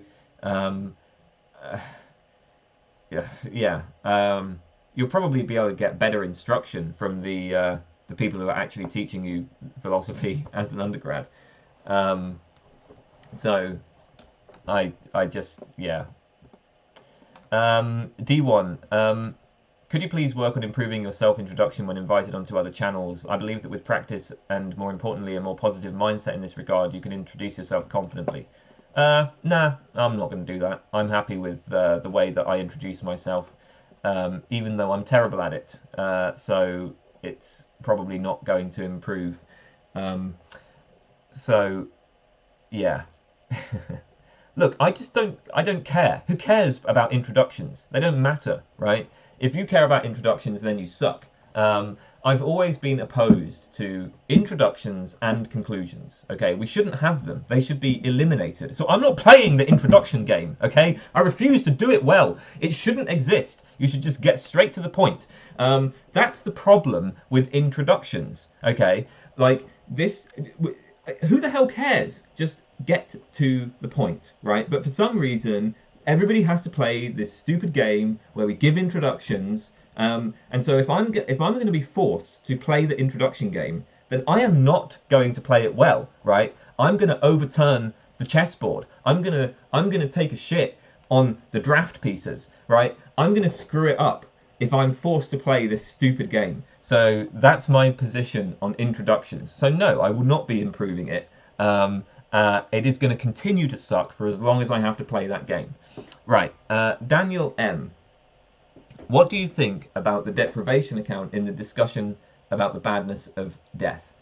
Honestly, to me, and this isn't an area that I have a lot of expertise in, but to me, the deprivation account seems totally intuitive, and the objections that I've seen to it are mostly like technical trivialities. So when you ask a question like, well, who exactly is it that is deprived on death? So like, in order for death to be bad, there has to be someone for whom it is bad. But like, once you're dead, you don't exist anymore. And so similarly, like, in order for a deprivation to be bad, there has to be someone for whom the deprivation is bad. But who is deprived? I mean, so that kind of question, I don't know. To me, that just seems totally unproblematic, because selves, persons, are constructed anyway. Like, I don't think there's like some fact of the matter about what makes Kane Baker today the same person that existed in this room 10 years ago, right? Like, we're just drawing lines wherever we want, and so you can just say, well, look, there's some state of pleasure, and maybe like there's, let's say, a person who is enjoying doing philosophy, right? Then we say that this person dies, and so there's no longer any pleasure being derived from enjoying doing philosophy, so there's a deprivation, and then that's just what makes it bad. Like, I'm fine with that. Even if there isn't like some specific person for whom it is bad. I think it's intuitive, and I guess I've not been that persuaded by the objections that I've seen. Dark, I know you're an atheist, but I would like to know what you think about Christianity, specifically old Earth creationism and evolutionary theism, represented by people like John Lennox. Do you think there's any validity to these stances? No. No, I don't. I think that so first of all, I'm an anti-realist, scientific anti-realist. I think that scientific theories, the way I would describe them, is that they are useful tools for systematizing, predicting, explaining observable phenomena. But the theories are not like delivering the truth about reality. They're not sort of showing us the way the world is behind the phenomena, the way the objective world is. No, scientific theories are these useful tools, useful instruments. So from that point of view, when I think about like creationism, it seems to me that what the creationists are doing is that they're proposing God as a kind of explanatory hypothesis.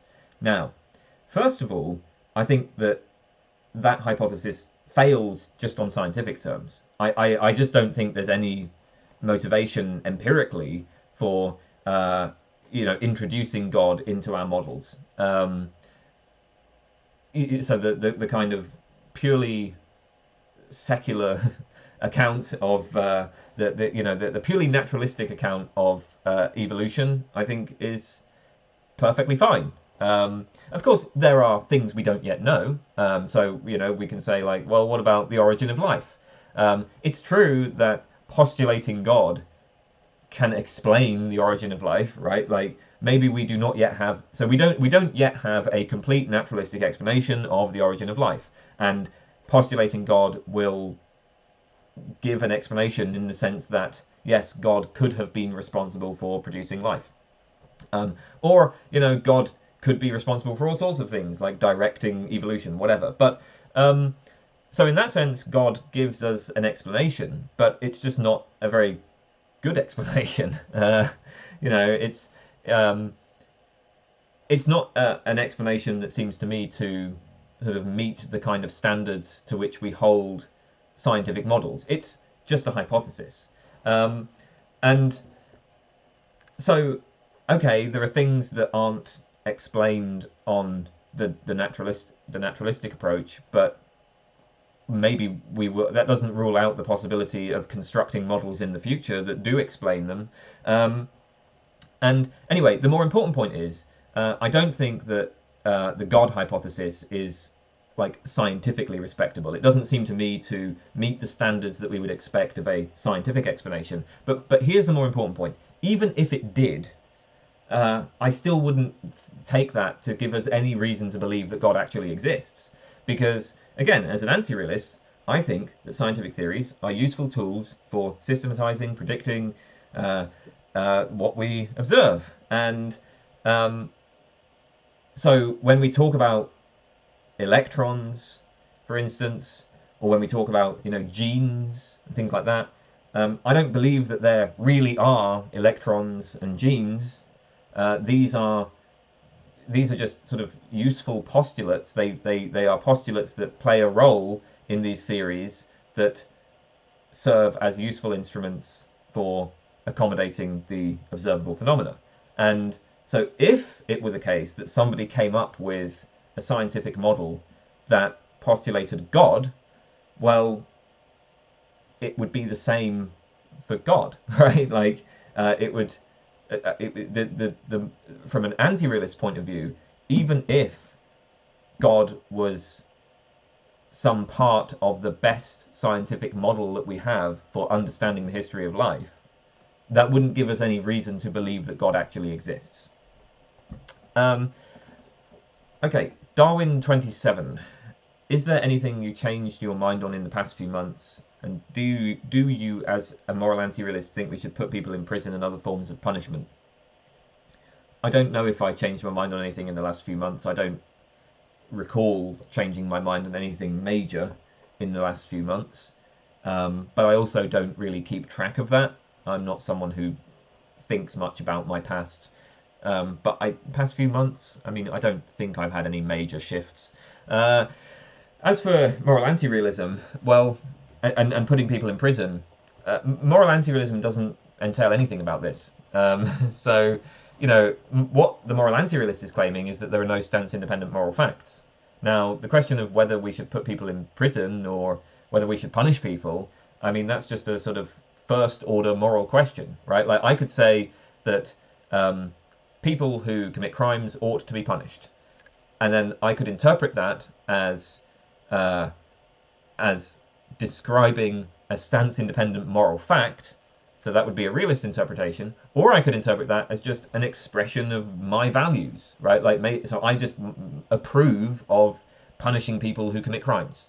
In which case, when I say people who commit crimes ought to be punished, I'm just expressing my own values.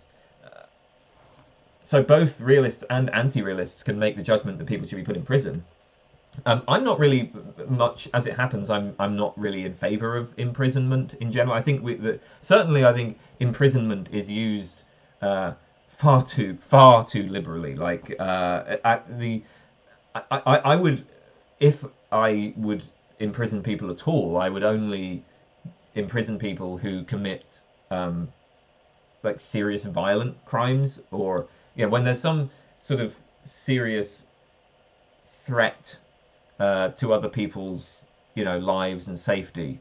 I would maybe use prison for that. Like, so there are certain people who we just kind of have to remove them from society, and so like maybe prison is good for those people. But yeah, in no other context should we be putting people in. But I certainly wouldn't imprison people for, like stealing things, or for certain kinds of fraud, for instance. I would prefer other methods. Insofar as I make these judgments, it doesn't really have anything to do with my meta-ethics. David Ostrom. Does rationality exist, and do I have a reason to act rational? So the way that I understand rationality is that rationality is a matter of making good inferences. So we make inferences from one proposition to another, or from one belief to another. To be rational is to do this well. It's to base your beliefs on good reasons, or it's to make good inferences. Now, what exactly does that amount to? Well, my view, obviously there's many different ways of spelling out what counts as a good reason or a good inference. My view, though, is I'm very, very much an expressivist or an anti-realist about this. To me, to say that somebody has a good reason for their beliefs is just to say that this is a reason that, that like I approve of, right? Like I feel good about it. To say that somebody has been making good inferences is just to say, yeah, I approve of those types of inferences. I feel good about those types of inferences. Um, so, um, yeah, I mean, that exists, right? So clearly people make inferences. So when you ask, like, does rationality exist? Well, clearly people make inferences. And clearly I can pass judgments about the quality of their inferences. Now, is there some, like, stance-independent fact of the matter about what counts as a good inference? Are there, objective norms for good inference? No. And so maybe you might want to say that in that sense, rationality doesn't really exist. But I'd be happy to say it exists in the sense that, clearly I can approve or disapprove of people's reasons for their beliefs. Um, so, okay. And as for whether or not you have a reason to act rational, well, I mean, there are benefits of doing it, probably. Like, doing philosophy is just something that I think is worthwhile in itself, and philosophy will involve thinking about propositions, making inferences from one proposition to another, and then making judgments about what types of inferences are good and bad. And, I try to make inferences that are, by my own lights, good inferences. And I find that enjoyable and worthwhile just in itself. It probably has other sort of practical benefits as well. I mean, when I'm trying to work out how best to live my life, sometimes, there are at least some cases where I will intentionally deliberate about what to do. And in that case, I'm engaging in rational thought. I'm making inferences from one proposition to another, and I'm trying to do it in a way that is good by my own lights. And I'm guessing that might have useful practical payoffs. So that would be the reason to act rational, at least sometimes.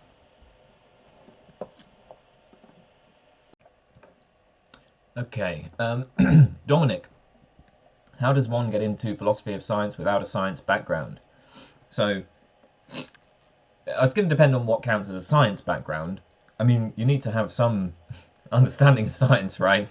I don't think you'd be able to do philosophy of science if you just have no idea about what's going on in science. But yeah, I didn't do a degree in science. The way that I got into philosophy of science was I did philosophy, and then I did a bunch of philosophy of science courses. And for my BA dissertation, I focused on a topic in philosophy of science, namely the realism-antirealism debate. And then I just continued pursuing that topic in my MA and my PhD.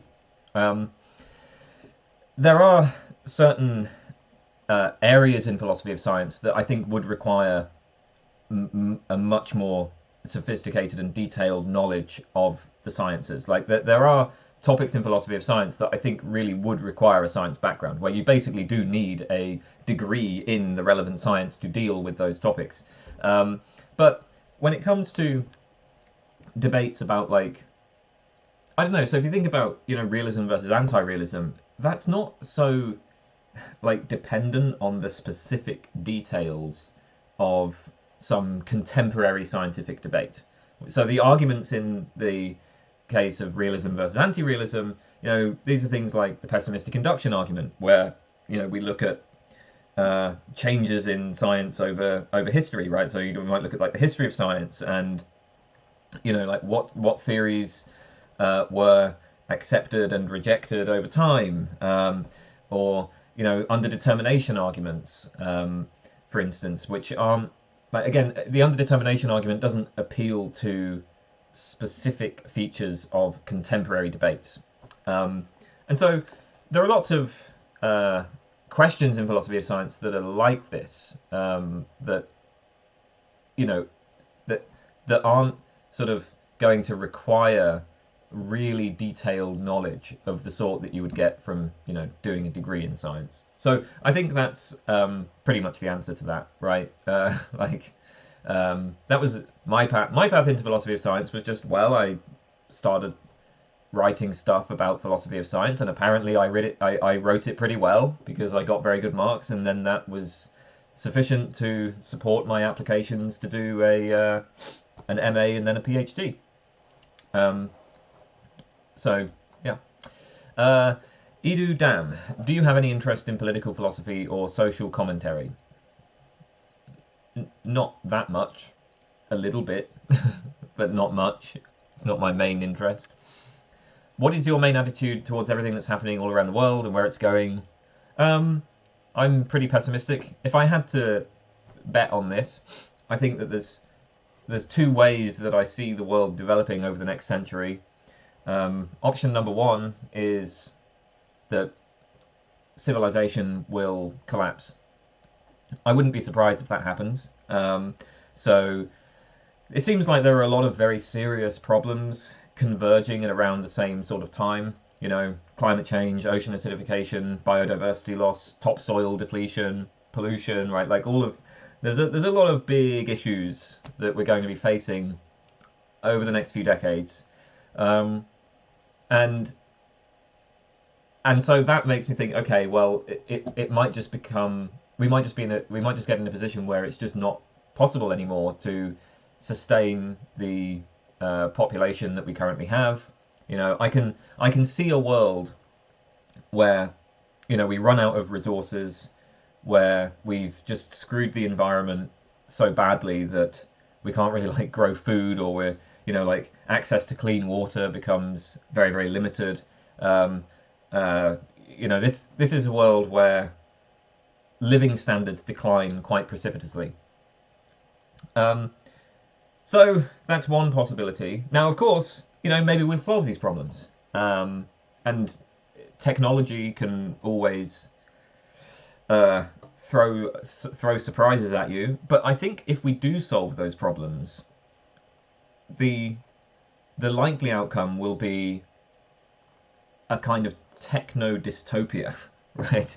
Like, I look at things like China's social credit system, and I have this horrible feeling that, like, that's where we're going, right? If we continue on the current path, it's going to be increasing authoritarianism, increasing control, people's lives will become increasingly micromanaged, and the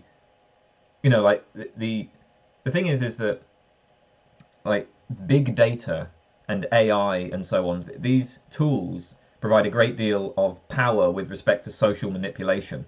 I mean, I think that the capacity for social manipulation is far greater now than it ever was in the past, and so I can see a world where, you know, the elites, as it were, are just able to utilize that power to, you know, prevent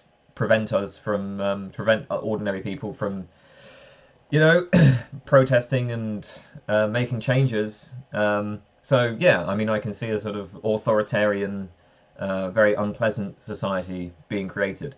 I mean, I don't really know, right? But I am more pessimistic. I think that, yeah, it's either going to be civilization collapses or civilization continues, but we end up in this authoritarian dystopia. That's my guess. Emmanuel Perez. Can consciousness and perception be essential to or result from matter? Are these qualities material in themselves? If they are, does not the supposition involve several contradictions? I don't know the answer to this because I don't know what matter is. So, like, the reason why I'm not a physicalist is because I don't think that the physical is very well defined. So I'm afraid that I would have to just turn the question back over to you and say, well, like, what the hell is matter? What is that? And if you can give me an account of matter that, you know, that makes sense, then I can tell you whether or not I think that there's some sort of tension between matter and consciousness, or whether consciousness could be essential to or result from matter. I mean, I can certainly say, look, my general approach to this is I don't think that there's any, in principle, a priori limitation on what the substrate of things could be. And that includes consciousness. So what is the substrate of consciousness? Must it be material? Could it be something else? Could it be material? Could it be something else? Well, yeah, I don't see why not. It could be anything. And similarly with material objects, right? So if I talk about a cup or a table or a chair, and I ask, well, what's the underlying metaphysical substrate, right? Is it that these things are material or physical things, or whatever matter or physical is supposed to mean? Yeah, they could be. So, I guess my frustration with these sorts of questions is, number one, when you describe what the substrate in question is, matter, I'm not really sure what you have in mind. So it's kind of impossible to answer the question. And then number two, I'm just a general, I don't see any way of ruling out any particular substrate. So I'm generally skeptical about these sorts of abstract metaphysical claims. And so therefore, even if I could assign some meaning to matter, my answer would just be, in response to this sort of question, I don't know, right? Can consciousness and perception be essential to or result from matter? I don't know. I don't see why not, but I don't know. Partly because I don't know what matter is, and partly because I'm just agnostic with respect to claims about the underlying metaphysical substrate. I feel like what I just said there was a little bit more aggressive than I intended it to be, and I apologise for that. But I do find these sorts of questions frustrating. Okay, it's nothing wrong with. There's no problem with you. It's just like with the kind of question, right? Because when I read this, I'm like, what the hell is matter, and how the hell am I supposed to know whether something is essential to or results from matter? Like, what? Like, of course we can't know that. Okay, I'm going to move on. Entertainment maker. Are there philosophical views which you don't necessarily reject but are resistant to accept due to their perplexing nature? In other words, where are you truly on the fence? I do not have a problem with views that are perplexing. I think that philosophy is at its best when it is perplexing, so I'm never going to be resistant to accept a view because it's perplexing. What theory of language do you most align with? There isn't a particular theory of language that I most align with. I can say things about my general approach, like I tend to have... I'm sympathetic to, something like Kripkenstein's argument, or to Quinean indeterminacy. I'm like so when it comes to meaning, right, depending on my mood, I might just say that there is no meaning. I might say that meaning is like radically plural or indeterminate. I'm certainly sympathetic to semantic internalism over semantic externalism. So like there are things I can say about my view on language, but I don't have a theory of language. So, yeah. What is your opinion of cigarettes? Honestly, it's always seemed to me that if you're smoking cigarettes, you're just kind of a sucker. Sorry. I do not find cigarettes attractive at all. And I think the thing is like, there's lots of drugs which I can understand the appeal of because they have all sorts of effects that, we might think are positive. So, I can totally understand why somebody would want to take hallucinogenic drugs and explore all of the possibilities of conscious experience. I can understand why somebody would want to take amphetamines, right? There's all sorts of situations where I have to do work, but I'm just tired and I just can't find the motivation. Maybe if I could take amphetamines, this could solve that problem. I can understand why people would want to take opiates, right? It's easy to understand why somebody would want to, shoot up heroin because it feels incredible, supposedly. I'm told by people who have tried heroin that the experience of taking heroin is like the best thing ever. So there are lots of drugs that have negative consequences. They're addictive, they're harmful, but they produce positive experiences. And I can understand that. But when it comes to cigarettes, it just seems like all you're really achieving is you're just getting yourself addicted to something that's going to harm you, and then there's like no payoff. There's just nothing. You don't get anything out of it. Or, well, like maybe you kind of do. So people who smoke will sometimes say like, oh, you know, smoking relieves stress. I'm pretty sure the only reason why the cigarette relieves stress is because you have become addicted to the cigarette. So like you become addicted to nicotine, right? So if you're addicted to nicotine, then sure, getting nicotine is going to relieve stress. But like that, I feel like you'd have been better off just not getting addicted to nicotine. And certainly from, you know, for somebody who's a non-smoker like me, cigarettes, they stink, and you stink if you smoke them, and it's not very pleasant to be around.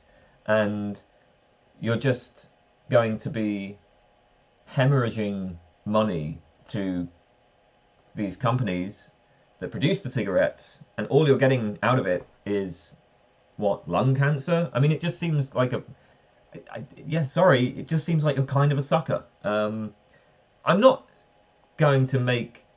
Look, I don't mean to sound like I'm on some sort of moral high horse here. Fundamentally, I don't really care if people smoke cigarettes. And actually, I'm not really in favour of a lot of the policies that have been brought in to discourage smoking. So in the UK, you know, we have a smoking ban in pubs. I don't know. I'm sort of on the fence about that. In principle, I think that there should be places where smokers can go to. The reason why I'm on the fence about this is that, on the one hand, I definitely want to say that people should be able to choose to congregate together and destroy their lungs if that's what they want to do.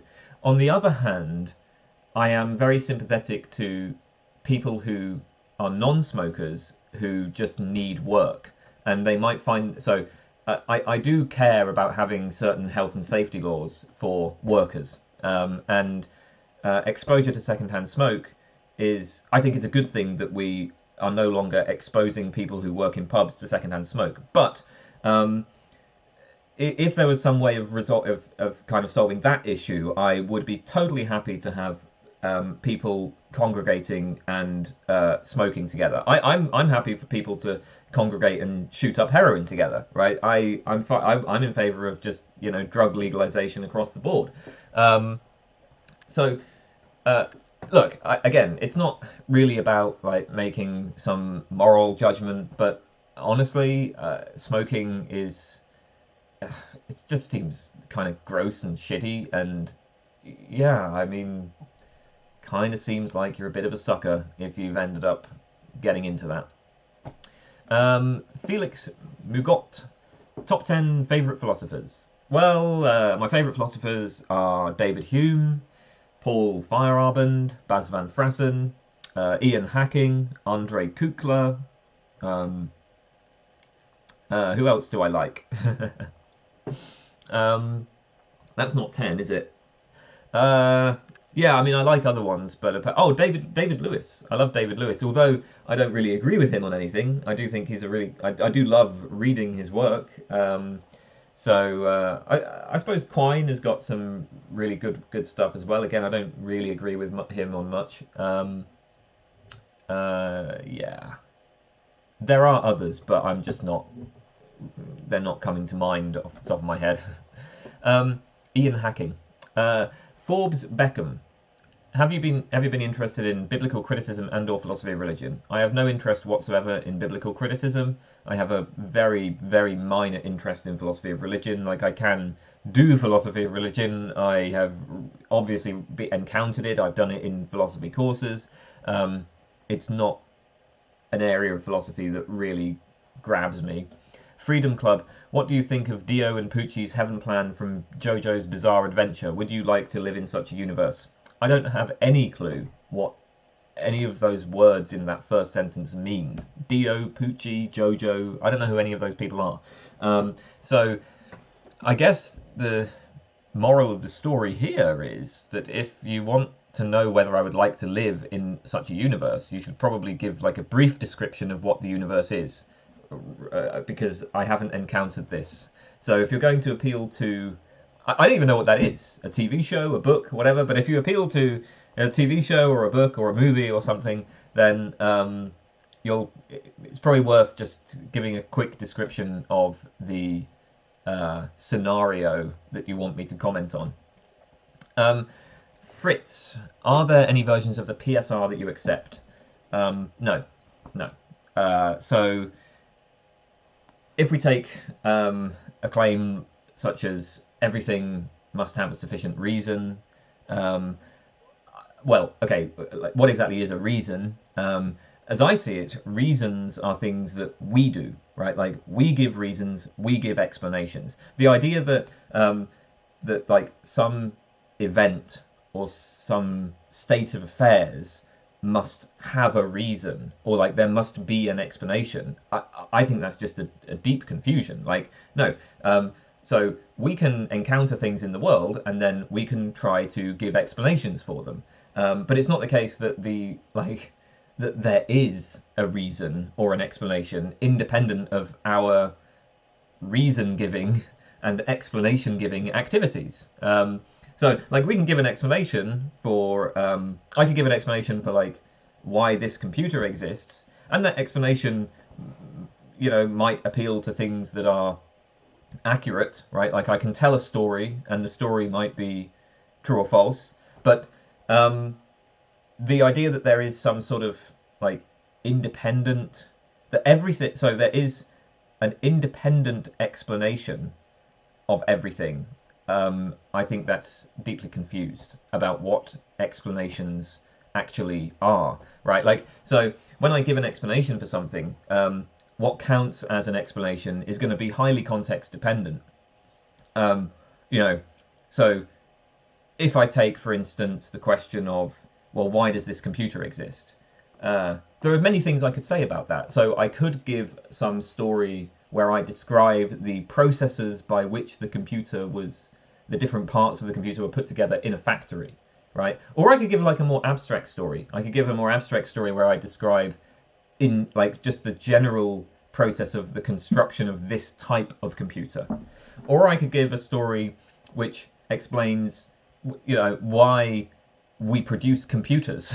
Like, why is it that human beings want computers? Or I could give a story about like why it is that I decided to take this particular computer. I mean, so there's many different stories that can be told here, and you know, what counts as an explanation for this thing in front of me is going to depend on what the goals of our inquiry is. And obviously, in order to ask for a reason or an explanation in the first place, there have to be people who are interested in understanding things. There are no reasons or explanations independently of that. So another way to think about the principle of sufficient reason would be to think of it in terms of causes. So, okay, maybe like reasons, explanations are subjective, they're things that human beings do, but causes, at least, are objective. Well, I'm actually an anti-realist about causality. I'm inclined to think that, I like Hume's take on causality. I'm inclined to think of causality as a kind of projection of certain feelings that we have. But that's that's another topic, right? Putting aside my kind of anti-realist, projectivist views of causality, even when I was more of a realist about causality, it struck me as totally plausible that there could be things that are uncaused. That's not to say that there really are things that are uncaused. It's just like, yeah, that's plausible. Like, of course, there could have been. So, like, yeah, maybe there's some particle and it just, you know, decays at a certain point, and there's just no reason. There's nothing that causes it to decay at that particular point. It could have decayed then. It could have decayed 10 seconds later. It's just indeterminate when the decay happens. That always struck me as fine. So I think that the principle of sufficient reason, it's motivated by this desire for intelligibility. It's motivated by our desire to make sense of the world, to render the world intelligible.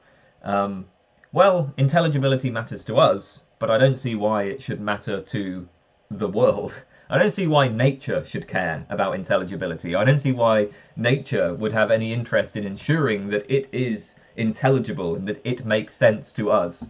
So I really don't feel any pull towards the principle of sufficient reason. Okay, do you agree with Ted Kaczynski's description of leftism? My recollection of what Kaczynski says about this is that he's sort of engaging in kind of psychologizing, right? He's interested in describing the underlying psychology of leftists. Like leftists are motivated by feelings of inferiority and things like that. I'm just not really that interested in psychologizing people, so like I kind of don't care about this. I mean, look, speaking as somebody who's definitely on the more leftist side, as I recall, at least some of what Kaczynski said seems fine, and maybe even some of it's true of me. So I think that there was, you know, he made the complaint that leftists often resist notions of objective truth and science and rationality and so on. Well, that's clearly true of me. Now, if it's the case that my objection to objective truth and science and rationality is because of some features of my psychology, maybe I have some sort of pathology, you know, like there's feelings of inferiority that I've repressed or something like that. Yeah, I just don't care. I just couldn't give a shit. I'm very happy with the idea that, you know what, I've been inculcated into a particular way of life, a particular way of thinking. I have adopted values, you know, partly on the basis of my, you know, the social environment in which I exist. I'm fine with that. So, you know, I don't know. I just don't really care to engage in a debate about like what the underlying psychology of leftist ideas is. Fyodor Slepov. I'm curious about the notion of willpower. Is it coherent to say that I sometimes cannot bring myself to do something? Who is bringing whom to do what here? This kind of language implies that two battling entities. This language that kind of implies two battling entities in one mind troubles me. How do you make sense of it? I just don't see anything wrong with the idea of two battling entities in one mind. That is actually a totally plausible way of thinking about the mind. I mean, I don't know, dude. I've certainly experienced tension in my own drives, you know, like sometimes I really want to eat the chocolate cake, but then on the other hand I think, no, I better not eat that chocolate cake because I've got to stay healthy, I've got to maintain a healthy diet. But oh, I really want to. There's like this kind of biological desire, and then there's this kind of higher order process. So there's like the biological desire pulling me to the chocolate cake, then there's the higher order thinking where I say, wait, let's step back, let's think about our long-term plans. Want to stay healthy, got to maintain a good diet, so I will resist this drive. And yeah, I mean, that's kind of like two battling entities in one mind. Or I've experienced panic attacks. When I have panic attacks, the feeling that the way that it presents itself in like phenomenologically is it's as if like part of my own mind has gone haywire. Like, because I can know as the panic attack is happening that it is just crazy. I can like, so as in a panic attack, I might think to myself, oh my God, I'm having a heart attack. And then like that makes me panic. But then I will be saying to myself at the same time, like, of course you're not having a heart attack, you idiot, right? Of course that's not what's happening. Or think about people who are afraid of flying, right? Like you can be on a plane experiencing turbulence and you can be thinking like, oh my God, the plane's going to crash, we're going to die. But that's your initial reaction. But then you're able to reason and you're able to say, no, it's fine, right? Plane travel is the safest means of travel. Of course you're not going to die. But saying that doesn't stop the immediate reaction. Our lives, our psychological lives, are fractured, and that is just something we live with. And so I'm not sure what the problem is with thinking of this more metaphorically in terms of two battling entities in one mind. I mean, maybe part of the reason why I'm just happy to go with this kind of language is because in general, personal identity is puzzling. In general, there are no clear lines about where, what the boundaries of personal identity are. So, what is it that makes me now? So, what is it that makes this Kane Baker the same as the Kane Baker that was in this room 10 years ago? Well, that's a really tough question to answer as well. So even when you talk about one mind over time, it turns out that, well, I think that should be troubling, basically. There really aren't like clear lines to draw here, even when we're talking about what constitutes one person over time. So, talking about, okay, maybe there's like two things battling in one mind, that seems fine to me. 𝒯𝓷𝒶𝓁 If there were non-human animals with cognitive abilities similar to humans, would you consider it wrong to farm them for meat/dairy? I've changed my view on the animals issue. I think basically we should just leave animals alone. That's my position on animals. So I would like to abolish animal agriculture in general, and also animal testing for cosmetic or medical purposes, and just everything else and zoos actually. Screw it. And pets. Like no more messing around with animals. Just be done with the whole thing. I think that if I could, if I could decide how the world would be run, I would just stop people from interfering with animals. Just leave them alone. That's basically my stance. Do I like traveling? Yep, I really do, and I want to do more of it. I never used to, but I found it really rich and fulfilling, and some of my fondest memories are from times that I've travelled. I think it's fascinating to see the world. I hope one day you'd do a fan meetup in Kerala. I don't know where Kerala is. I imagine it would be quite difficult to do a fan meetup anywhere, because I don't think I have a large enough audience. Like, I think if I was to go to Kerala for a fan meetup, it would be meeting up with one person, which would be fine. I'm happy to do that in principle, but like there's the issue of like cost and stuff as well, So yeah, I mean, it would be fascinating, I'm sure, to see Kerala. Again, I don't know where Kerala is, but again, I'd like to see the world. Well, there are some places I won't go to, but generally speaking, I would like to see the world. So I'm sure, if the opportunity came to go to Kerala, I'd probably take that. But I don't know about a fan meetup. I mean, that might be it might end up just being one person, right? Gottfried Leibniz, in your view, is there a distinction between the content of our beliefs and the conceptual scheme within which those beliefs are held, the so-called content scheme distinction proposed by Donald Davidson? So yeah, Davidson's idea then is that there's this idea supposedly found in empiricism where conceptual schemes are organizing the raw material. So there's the sense data, or there's the input from the world, and then our conceptual schemes organize and systematize that input. So Davidson rejects that. My position is, I think that there is a scheme content distinction, a sensible distinction here, but it's a distinction that is drawn only within some perspective or other. So I should say, first of all, I don't share Davidson's view of conceptual schemes.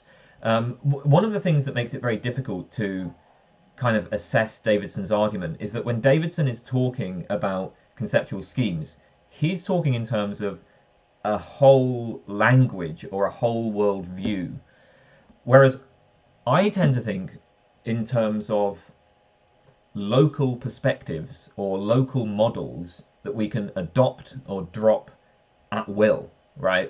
So it's not that you kind of just get inculcated into this whole language, a whole worldview, and then like that's some fixed conceptual scheme. It's more like, it's literally like, okay, like in some specific inquiry, I can adopt a particular perspective on the things being studied in that inquiry, and I can drop that for some other perspective, right? Like it's as I think of conceptual schemes or perspectives, they're more local, and they're things that you adopt and drop at will. They're subject to voluntary control. So, okay, with respect to this scheme content distinction. So, consider, for instance, Hilary Putnam has this nice example where he says, imagine a world of 3 atoms, right? And then you ask the question, how many objects are there in this world? Well, there are different object schemes, so different conceptual schemes for organizing objects. So on the one hand, you've got the mereological nihilist. The mereological nihilist is going to say that no object has parts, right? Like there is no composition relation. So if you have 3 atoms, then you have 3 objects. That's it. On the other hand, a universalist will say that any 2 objects always compose a further object. So if you have 3 atoms, you have 7 objects. And then there are various positions kind of in between nihilism and universalism, where maybe in order for, let's say, like 2 objects compose a further object if they're in physical contact. So if you imagine like 3 atoms, 2 of the atoms are in physical contact, well then this person might say, well there are 4 objects there. We've got the 3 atoms, and then we've got this further object composed of the 2 atoms. The point is then, so like if we just take like nihilism and universalism though, then I think we can see there a distinction between scheme and content, because there are 2 schemes, there are 2 perspectives on the same content, where the content is this world of 3 atoms. So it's 2 perspectives on 3 atoms. But now here's the thing. We can now ask, well, what about those 3 atoms? I mean, I've just stipulated for the purposes of a thought experiment that we have 3 atoms. So that's sort of not in question. It's just a stipulation. So I've stipulated we have 3 atoms, and then I've used that to illustrate these 2 object schemes. But in practice, if we ever did have a situation, if we ever did find ourselves looking at 3 atoms, there are going to be different perspectives at that level as well. We're not going to be forced to frame it in terms of 3 atoms. So we could, for instance, adopt a phenomenalist interpretation where there are no atoms, there's just patterns of colour, right? Like patterns of experience. Or we could say, well, maybe there's like 1 atom in 3 different places. I mean, you can come up with weird schemes all day, right? And so when we're talking about the real world, rather than just stipulating things for the purposes of thought experiments, we're never going to be forced to hold fixed some fact like there are 3 atoms. So we can draw a scheme content distinction, like you can have 2 schemes on this content of there being 3 atoms, but then when you look at the claim that there are 3 atoms, that's also going to dissolve into different perspectives. What I would say is there is no distinction between the scheme imposed by us and then the input of experience, or the input of the objective world. In that sense, I agree with Davidson, but I think that that's just grist for the relativist mill. There is no independent world. There are just many, many ways of world making, and that's all there is. Okay then, so Goo Goo Goo Goo Goo asks a rather long question here. Why do I have such a hard time understanding the philosophical opinion of others? It really does not matter whether it is professors, graduates, or undergraduates. Nearly all the problems I encounter in my life seem unsolvable. I don't really want to have to read out this whole paragraph. So I sincerely mean that I think most positions have something uncanny about them, something that is off or plain wrong, some, so to speak, unjustified assumption. Yeah, okay. I feel like you're talking to the wrong person here, because in my view, there is no justification, period, ever, Like, I think the skeptic wins the argument, right? I don't think there is any justification. So there's always going to be unjustified assumptions everywhere, no matter what you're doing. Like, not just in philosophy. But okay, look, I get what you mean, right? There's something fishy about philosophy, and I think that what's fishy about it is, well, you know, we claim to be kind of getting at the nature of reality, but, well, from my point of view, there is no independent reality to describe, and but anyway, what we actually produce are just all of these different ideas, and, you know, I mean, there are arguments you can give for one idea or another. We claim to be producing rationally compelling arguments, but there's always some argument for another position that, if we're being honest, seems just as compelling. And in the end, the philosophical views that we adopt, it ultimately just seems to come down to sort of brute intuition, or just like, you know, I have a positive feeling towards this philosophical view rather than this one. And so, yes, I can then produce arguments that supposedly support this philosophical view. But really what's motivating my adoption of a philosophical view is, it just feels good to me. Like that's what's really motivating it. Because we can always endlessly produce arguments which are like logically valid and which appeal to premises that have at least some plausibility to them. You know, everybody can do that. So I don't really know if well, I mean, I'm not sure if this is really going to be an answer to your question, but my position is, yeah, I don't think that we ever get justification. I don't think we get that anywhere, not even in philosophy. And if we approach philosophy with the view that philosophy is, you know, going to produce rationally compelling arguments for the nature of objective reality, then, well, I think you're going to be disappointed. But the way I see philosophy is, I think philosophy is most useful as a kind of critical tool, as a tool for resisting dogmatism. So I think where philosophy has value is in criticizing things that we take for granted, right? Like that's where it's at its best, in my opinion. And so the kind of perplexity that you are experiencing, this feeling that you have that there's just something off about all of this, there's something plain wrong about it, seems unjustified, right? Like, I think that's a good thing. I think that's a feeling worth cultivating. And insofar as philosophy has created that feeling, I would say that that's a success. Hegel's Monster. Do you know of any small philosophy YouTube channels that you would recommend? To be honest, I don't actually watch much philosophy on YouTube, if any, really. I just, because, well, when I'm watching stuff on YouTube, I just want to sort of switch off my mind. So I do a lot of reading. I read a lot of philosophy, write a lot of philosophy. And then when I'm doing stuff in my free time, I don't really want to think about philosophy anymore. It can't all be about philosophy. So I don't watch much philosophy on YouTube for that. That's the only reason. It's not that I have a problem with it. I just, as I say, if I'm doing YouTube, then I'll be listening to music or just watching something completely irrelevant to any of the academic work. Hi, hello. Are your friends IRL as into philosophy as you are? Assuming you indeed have friends, because in my opinion, you're a very likable person. I would say that I have 3 friends, and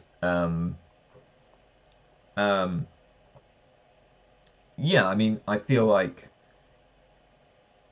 one of them is like partially into philosophy, one of them is very much into philosophy, does it professionally, and the other is maybe has a sort of love-hate relationship with it. But so yeah, my friends are into it.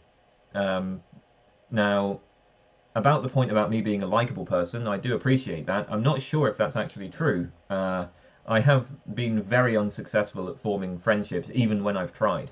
So I'm I'm not sure that I am actually so likable. Although I don't quite know why that is. Yeah, maybe this is a bit of a tangent, so I probably shouldn't get into it. But it is interesting to me when I reflect on my experience in life. The degree to which I have failed to form relationships with other people is really remarkable, and it sort of gets to a point where it's like, you know, there must be something. It's something to do with me, right? Like it would be very unlikely if I just. So it seems unlikely that in my whole time at university, for instance, I just got unlucky. So like, what are we saying? That like the whole time I was at university, so I didn't form any friendships at all at university. And there were, I mean, I tried. I did put some effort into it. I tried going out into all sorts of events and things, not just to do with the university, but also just in the city in general. So I did put effort into forming relationships, and I consistently failed to do so. I didn't get any. There were no friends whatsoever that I got from my time at university. So we're talking like 8 years of consistent failure, and it seems unlikely that the reason for that was that I just got unlucky with the people I happened to meet. It seems more likely that there's some problem with me that meant that that I don't know, potential friendships never came to fruition. Would you rather fight one bear-sized duck or 15 duck-sized bears? Probably the duck-sized bears, because like it seems like it would be easy to just like kick them away. I feel like a bear that's the size of a duck wouldn't be able to move too fast either.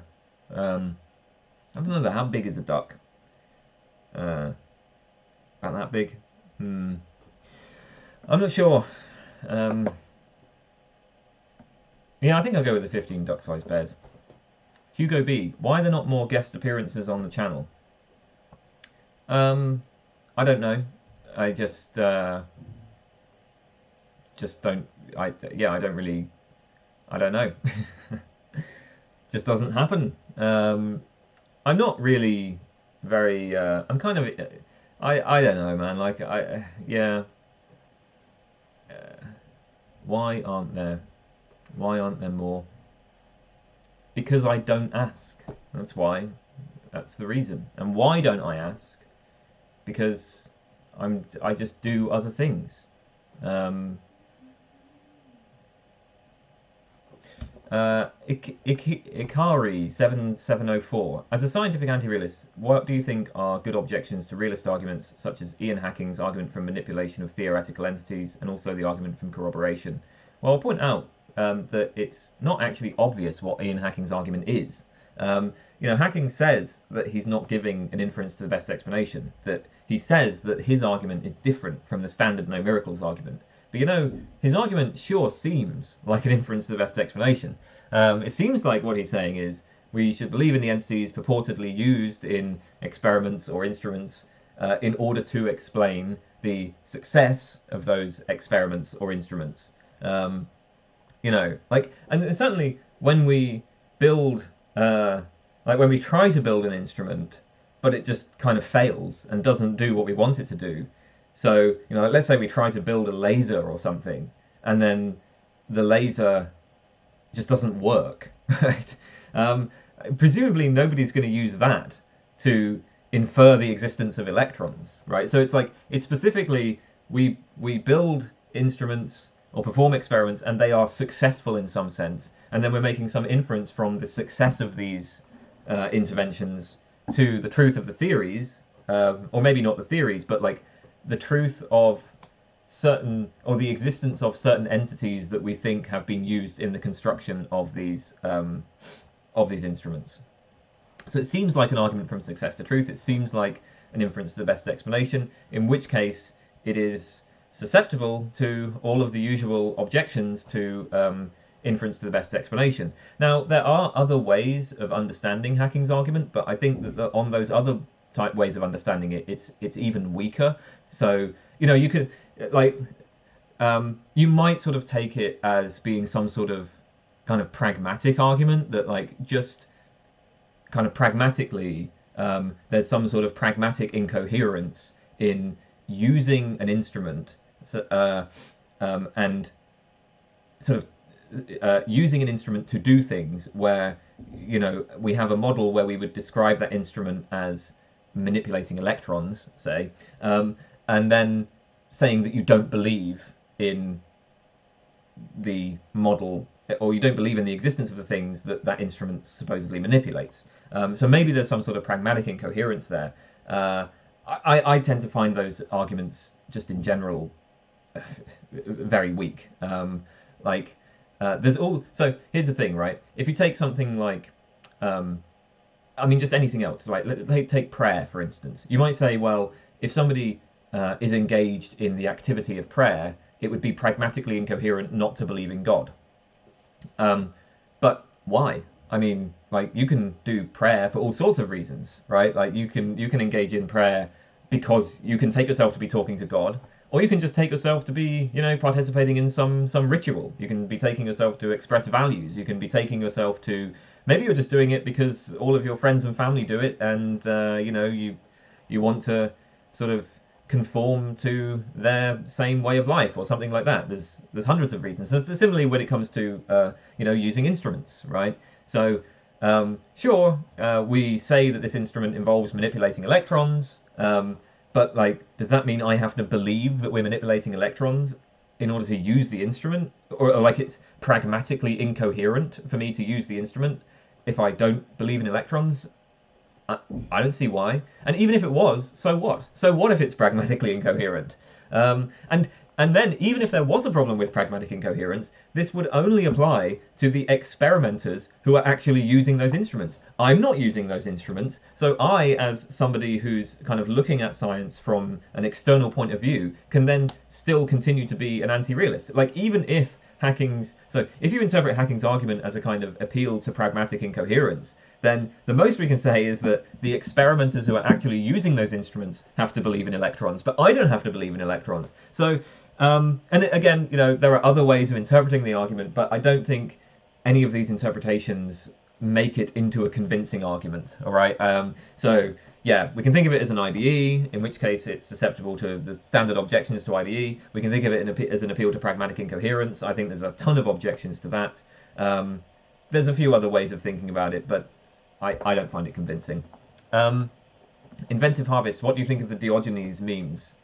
I mean, honestly, like, they're not my kind of thing, so I'm afraid, yeah. I think philosophy memes are hard. It's hard to get them right. It's, generally speaking, when I look at philosophy memes, I'm unimpressed. Occasionally, there are good ones, but it just seems like that's a hard thing to do well. Idealism project. In principle, a democratic system without paradox seems impossible. The voters' paradox is a prime example. Is there a way out? I think there's a way out of the voters' paradox, which is that people are not a bunch of Bayesian robots who go around calculating expected utilities.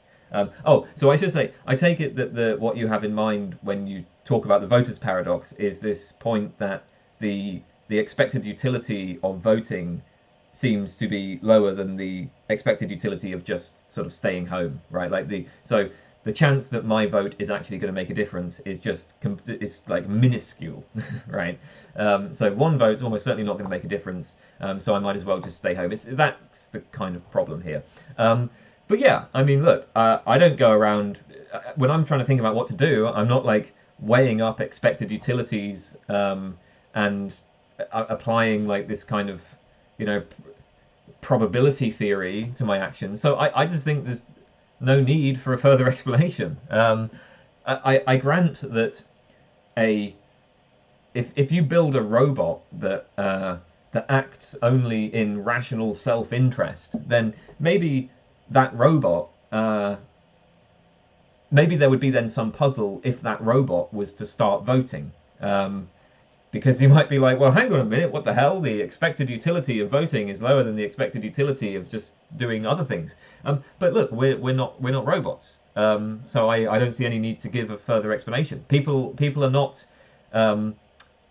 people in general do not behave in line with like rational self-interest as that is understood, in like a Bayesian framework. So now we could give further explanations for why people vote. We could ask people why they vote, and they'll probably have many reasons. So yeah, some people are going to vote not because they expect it to make a difference to the outcome of the election, but just because they like expressing their values in the voting system. Or some people are going to vote just because it's what they were brought up to do. People, will very often just conform to the norms of their culture. If there are particular rituals that are part of their culture that they've been brought up with, then they might criticize those rituals and stop doing them, but they might not. They might just carry on doing them. I think that's probably the case for me, actually, when it comes to voting. So, I mean, I always vote. Now, when I was a kid, my mom always made it very clear how special voting was. And then when I got older, she would always force me to go out and vote. Like, if you don't go out and vote, you're not, like, she's not going to cook dinner for me tonight, right? You can make your own dinner, right? You have to go and vote. It was drilled into me that it was really important. And so, yeah, I mean, like, now I just carry on voting. I don't really, like, is it going to make a difference, the outcome of the election? I mean, probably not. And do you know what? Even if it did, like, I don't have much confidence in any of the political parties as they currently stand. So, I'm not really strongly emotionally invested in it. But when I go and vote, it reminds me of my mum, and that's nice. So I don't see a paradox here. Jax Rosia, what are your thoughts on neoliberalism and our current political systems, just generally speaking? Well, I'm no expert on this matter. I feel like in order to have an informed position about neoliberalism and stuff like that, and I would probably need to know a lot more about economics. But my assessment from a position of profound ignorance is I think it's basically the whole thing is just a complete failure. And now, is there a viable alternative? I don't really know.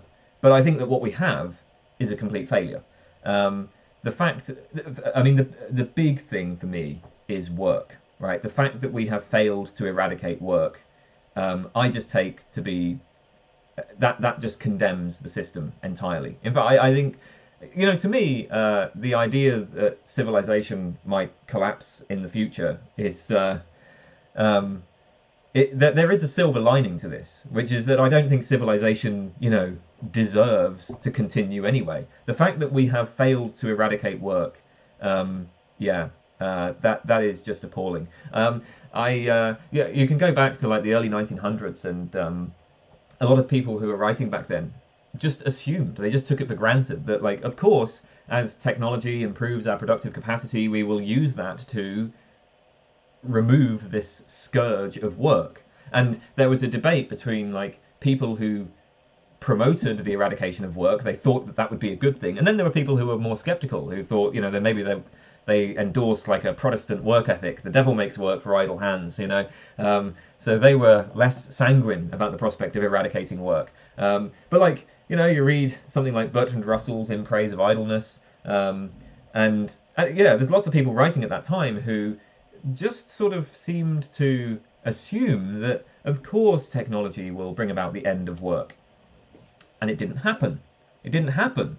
And here we are, 2023, and people still grind away half their lives just on crap, just bullshit, and they're forced to. Like, it's it's not like they want to do it, right? It's like economic necessity forces them into this position. It is appalling. It is infuriating.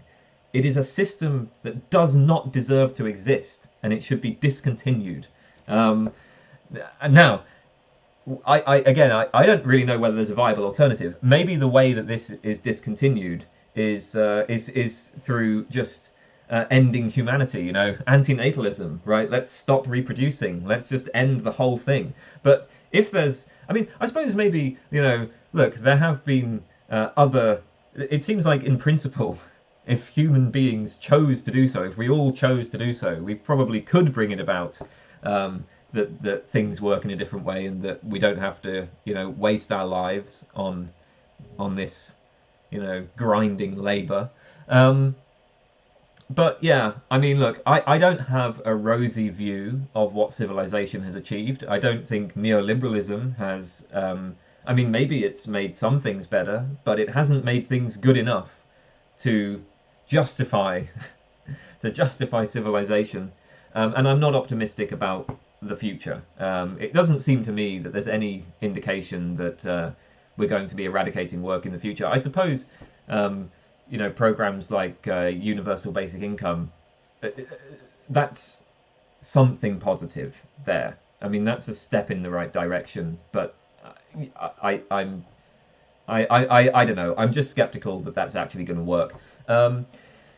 So my thoughts are very negative, generally speaking.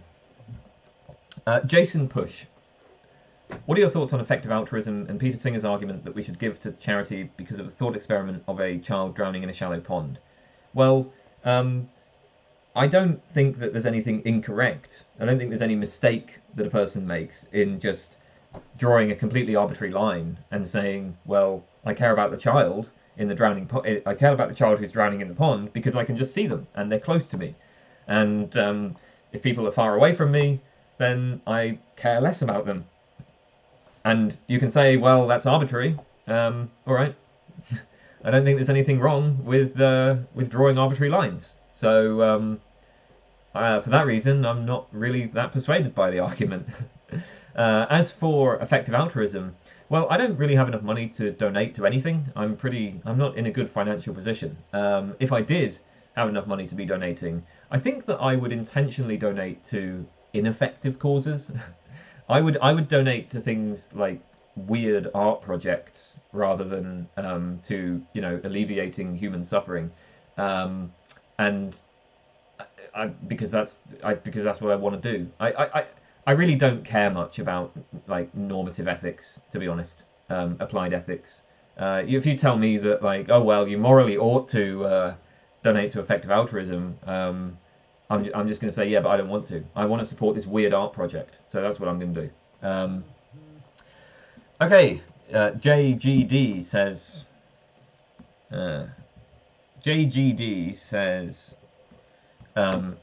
have you used David Lewis in your work? Yes, off the top of my head, I can't recall when, but I've definitely cited Lewis a few times. It's kind of impossible not to, because Lewis has had such a massive influence on so many areas of contemporary analytic philosophy that I will have done. I will have. I mean, what counts as work here? Are we talking about like essays I wrote at university? I mean, yeah, like when talking about modality, cite Lewis. When talking about laws of nature, you cite Lewis. So it's just a philosophy of mind, right? Like he had influential things to say about functionalism and identity theory. It's just impossible to avoid Lewis. Johannes Heinley. You found out that John Dupre works at the University of Exeter. Have you ever attended a seminar of him? Are you familiar with his work? If so, what are your opinions on his work? Yeah, I'm very familiar with Dupre. Actually, I was aware of Dupre's work even before I went to Exeter.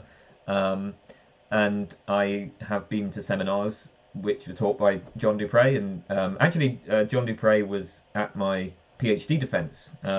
So when I did the oral defence of the PhD, there are two people who are the examiners, and then there's this external observer. And it has to be like an observer there to make sure, well, I don't know, it's just make sure everything follows the rules properly, right? So John Dupre was the external observer.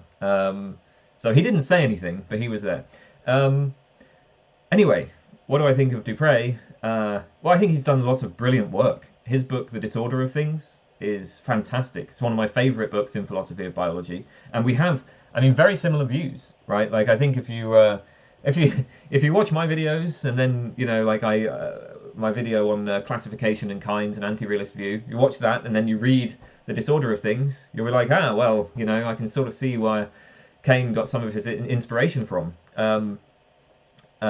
So we have very similar views. The difference, though, is that John Dupre, for some reason, calls himself a realist.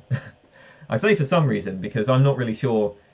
Like, it doesn't seem like realism to me, right? What John Dupre is defending. But this is a very common thing. You will find that very often philosophers call themselves realists, and then you read what they actually say, and you're like, is that realism? But The Disorder of Things is a really brilliant book.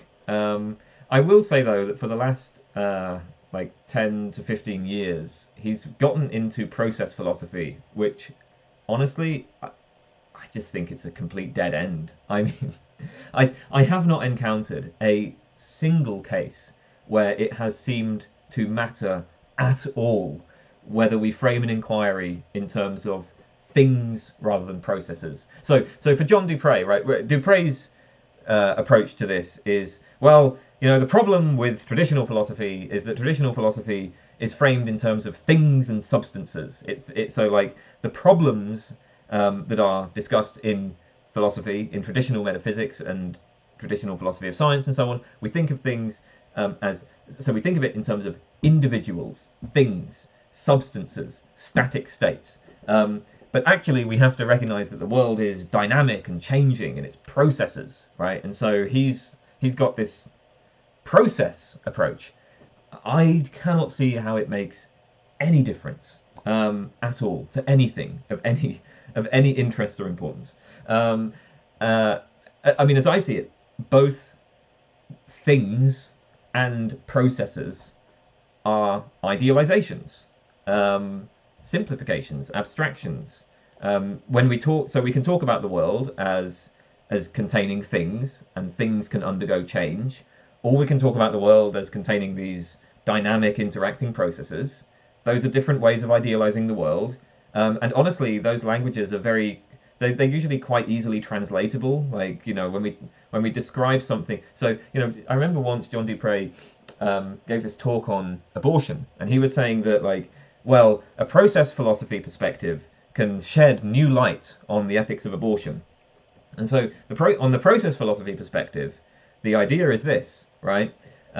Traditionally, we think of abortion as one thing, one individual, like the woman, producing another thing, another individual, the fetus, and then the baby. But on process philosophy, here's the thing. We should instead think of it as a bifurcating biological process. Okay, and like, so what? What difference does that make to anything? I mean, you can describe it as one thing producing another thing, or you can describe it as a bifurcating process. So that's my reaction to. I'm sorry, I love John Dupre. He's great, but like, my reaction to the process philosophy stuff is like, okay, and I mean, now having said that, Processes of Life. Brilliant book. Lots of great ideas in that. It's just that I think that the great ideas in Processes of Life could just as easily have been expressed within the framework of things and individuals and substances, right? You don't need the process philosophy stuff. Dupre is great. Process philosophy is a dead end. That's my position. What is your most controversial opinion? Probably relativism or trivialism. So relativism, when I did the Phil Papers survey, I think my most unpopular position was my relativism about knowledge. I'm a relativist about truth and facts and knowledge, and that is a position that is not taken very seriously, at least in analytic philosophy. I suppose if you look at continental philosophy, or if you look at Asian traditions, you're going to find much more sympathy for relativism. But at least within the field in which I was trained, you can't find many card-carrying relativists. Even people who are relativists don't like to call themselves relativists. Such as John Dupre, for example. He's a relativist. He doesn't call himself a relativist, but he is actually a relativist. Okay. I'm also very sympathetic to trivialism, and I mean that's about as that's pretty controversial as well. Not many trivialists out there. So, yeah, those are pretty controversial.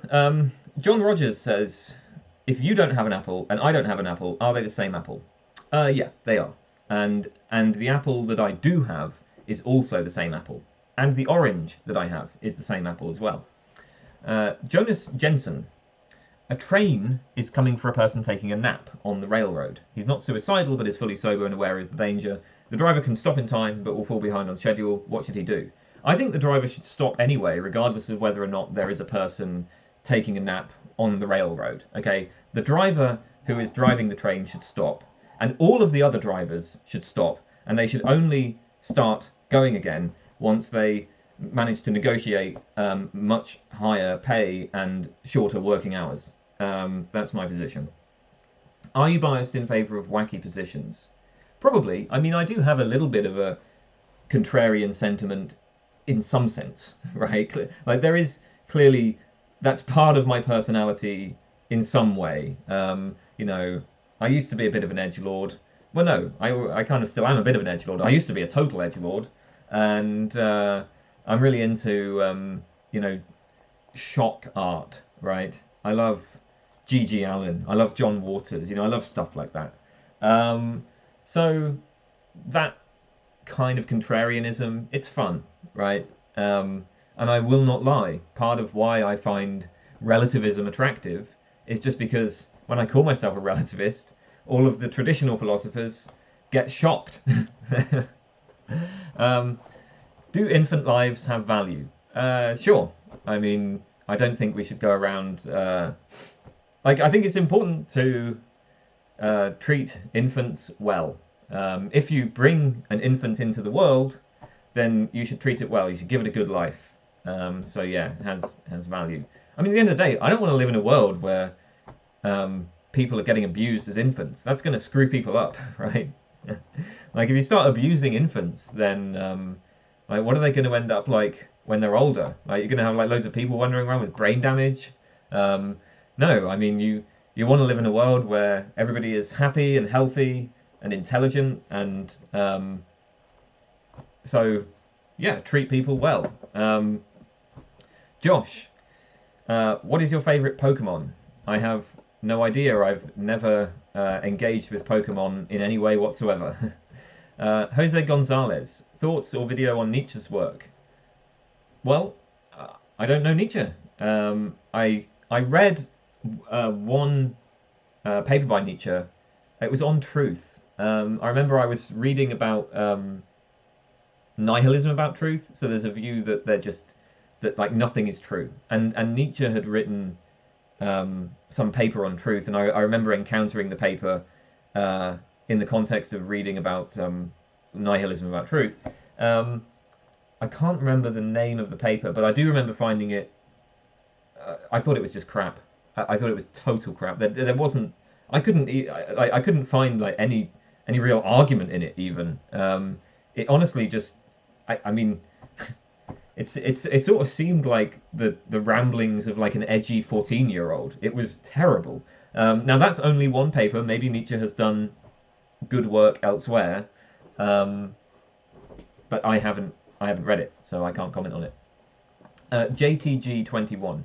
In your opinion, what is the strongest argument for moral realism? That's a hard one. That's really hard. The arguments for moral realism are just terrible. I mean, they're appallingly bad. And to be clear, I think that the arguments for anti-realism are terrible as well. There are no good arguments in metaethics. But you're asking about realism, and I really do think that it's just totally unconvincing. And so like, okay, yes, strong in what sense? I mean, are we talking about like strong in the sense of the most likely to convert me to moral realism? Well, I suppose in that case, when we look at moral naturalists, moral naturalism in general has weaker commitments.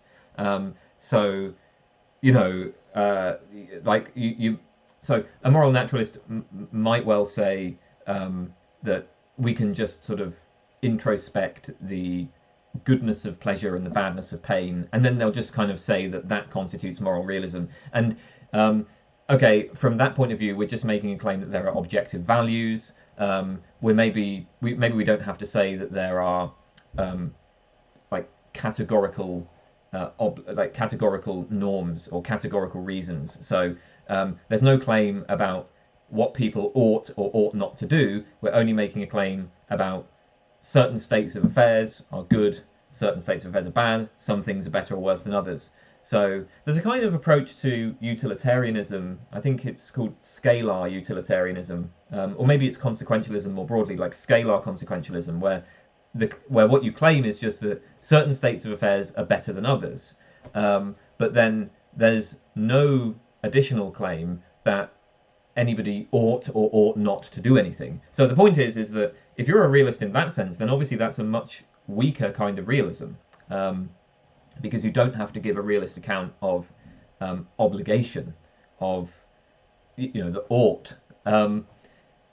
So I suppose the most persuasive argument for realism would be like an argument for that kind of position. Again, like the phenomenal introspection argument that, okay, we just introspect that, like, pain, that you can just experience the badness of pain and the goodness of pleasure. I don't know, it's not something that I find very convincing, but just in virtue of the fact that it has weaker commitments, I suppose that would be the strongest.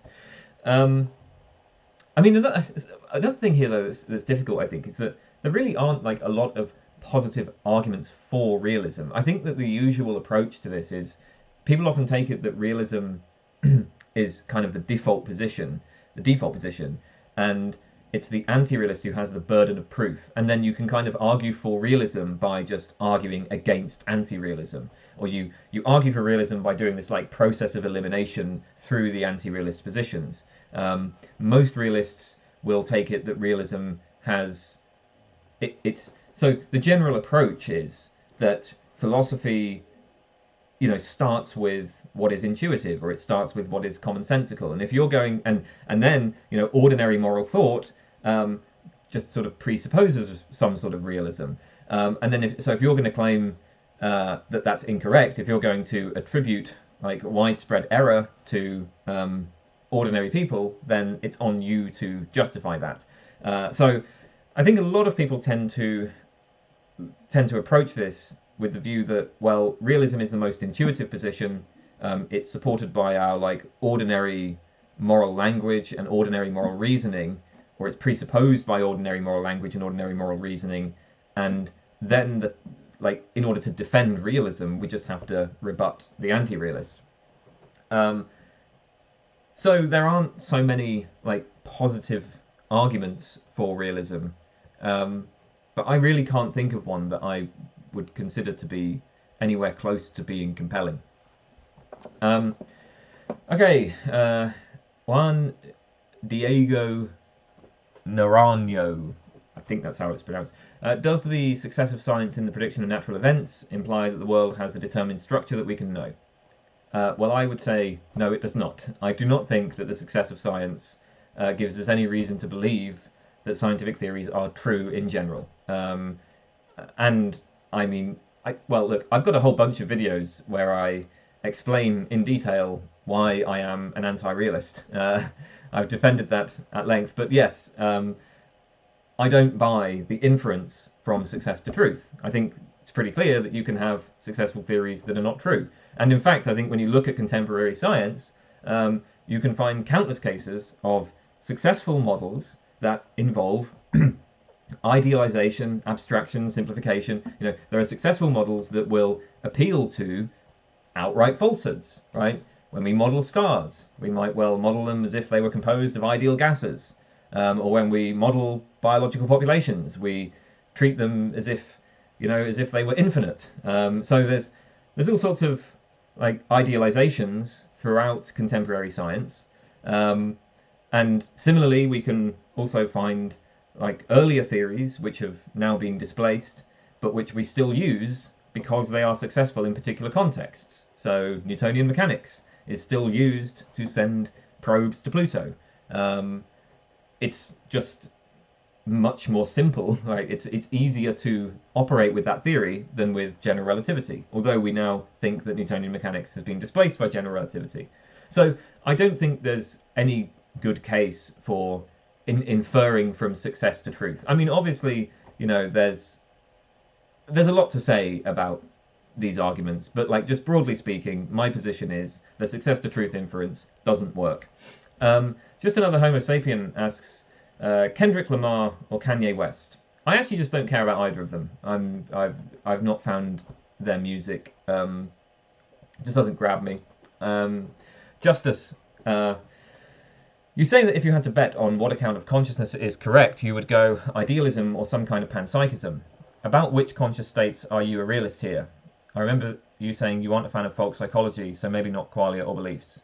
I don't think I don't have to be a realist about conscious states. I mean, look, if we just, so here's the thing. The arguments for eliminative materialism aren't particularly convincing to me. Like, I mean, certainly, like when I read, you know, the Churchlands, I'm only going to get on board with their arguments for eliminative materialism if I get on board with like scientific realism, if I get on board with this idea that we're like evaluating theories in virtue of their by their explanatory virtues, and we're treating folk psychology as a kind of scientific theory or something like that. I don't find that approach convincing at all. But anyway, let's just suppose that we grant that there is experience. We don't have to grant that, but it just seems like most people say that, okay, fine, there is consciousness, there is experience. Even most physicalists will say that there is experience. I mean, in fact, I think even most illusionists will say that there is experience. They just have a different account of what experience is. But grant that there is experience. Well, then the question is, all right, why would I ever postulate that there is non-experience? Like, what's the point? I mean, you can, right? You can postulate non-experience, but I don't see what motivation there would ever be for doing that. Seems like everything I want to say about the world can be said without postulating this non-experience, right? So if we say that there are like states of the world that are like non-experience, well, that's just some metaphysical speculation. Now, of course, I mean, panpsychism, idealism, that's also going to be metaphysical speculation, isn't it? But the point is we already do believe in experience, right? Because, again, we're just granting this for the sake of argument, right? Because so many people in this debate already believe in experience, right? So let's grant for the sake of argument that there is experience. Well, then why ever I'm not going to why postulate non-experience, right? That's pretty much the motivation for like why I might say that that idealism or panpsychism is the view that I lean towards. And so yeah, I don't really this isn't a well worked out position, right? I mean, this is more like you put a gun to my head and tell me to take a bet. This is what I'm going to say. So I don't know. I mean, I really kind of resent the question you're asking here, because you're kind of asking me to like, I don't know, like elaborate some sort of theory, and I don't have a theory, right? I just have a thing that I'm leaning towards if I'm forced to take a bet on it. And so I don't really like the fact that I'm being pushed to try to elaborate that in any detail. But I guess if you force me to explain which states I'm a realist about, then maybe it would be, you know, like witness consciousness or pure awareness in the sense that you get in some of those East Asian traditions, you know. So I don't know. I don't really care about this. And I don't like this question. So yeah, sorry. That wasn't a very good answer, but it wasn't a very fair question. So what could you expect? What conscious state? What do you mean? What conscious states am I a realist about? Like what? Hang on, what is this shit? I say, okay, yeah. If I had to bet, I'd go with maybe panpsychism or idealism. If I had to bet, and then you're like, well, which conscious states are you a realist about? What? Where are you getting that from? Like what? Like, no, it's just what I'd say if you put a gun to my head. Okay, what's the number of your mother? My mother is dead. And I can't even give you a number to a graveyard because her ashes were scattered. So there really is no way of contacting her. Ssaken Kujamsugurov. Reasons why you don't believe in God. Or if that question doesn't work, what God do you believe in? Also, I got kicked from your philosophy server for nothing. I don't control the who gets banned from the philosophy server. That's up to the mod team. And so if it really was for nothing, I am sorry about that, but there's not much I can do about it. So that's that. Sorry. As for why I don't believe in God, well, nobody's ever given me what I would consider a good reason to believe in God. So that's why. And it's two reasons, right? It's just that when I was younger, I was brought up in a very secular environment. We never celebrated any religious traditions in my house except Christmas. And Easter. We did celebrate religious traditions. We did Christmas and we did Easter, but they weren't religious. They weren't really religious traditions. Christmas was an excuse to put nice colours up in the house. It was an excuse to put decorations up and to put lights up in the windows. That's what Christmas was, and an excuse to give presents to each other. And Easter was an excuse to eat a bunch of chocolate. So that's what those celebrations were all about. So it wasn't religious, right? I think that, my mum kind of liked the idea of religion, but she wasn't actually religious. And my dad just doesn't care about religion at all. So the household in which I was raised was not religious. The general cultural environment in which I was raised isn't particularly religious. There wasn't a lot of religion at my schools or anything like that. And then when I encountered religion, it just seemed totally ridiculous to me.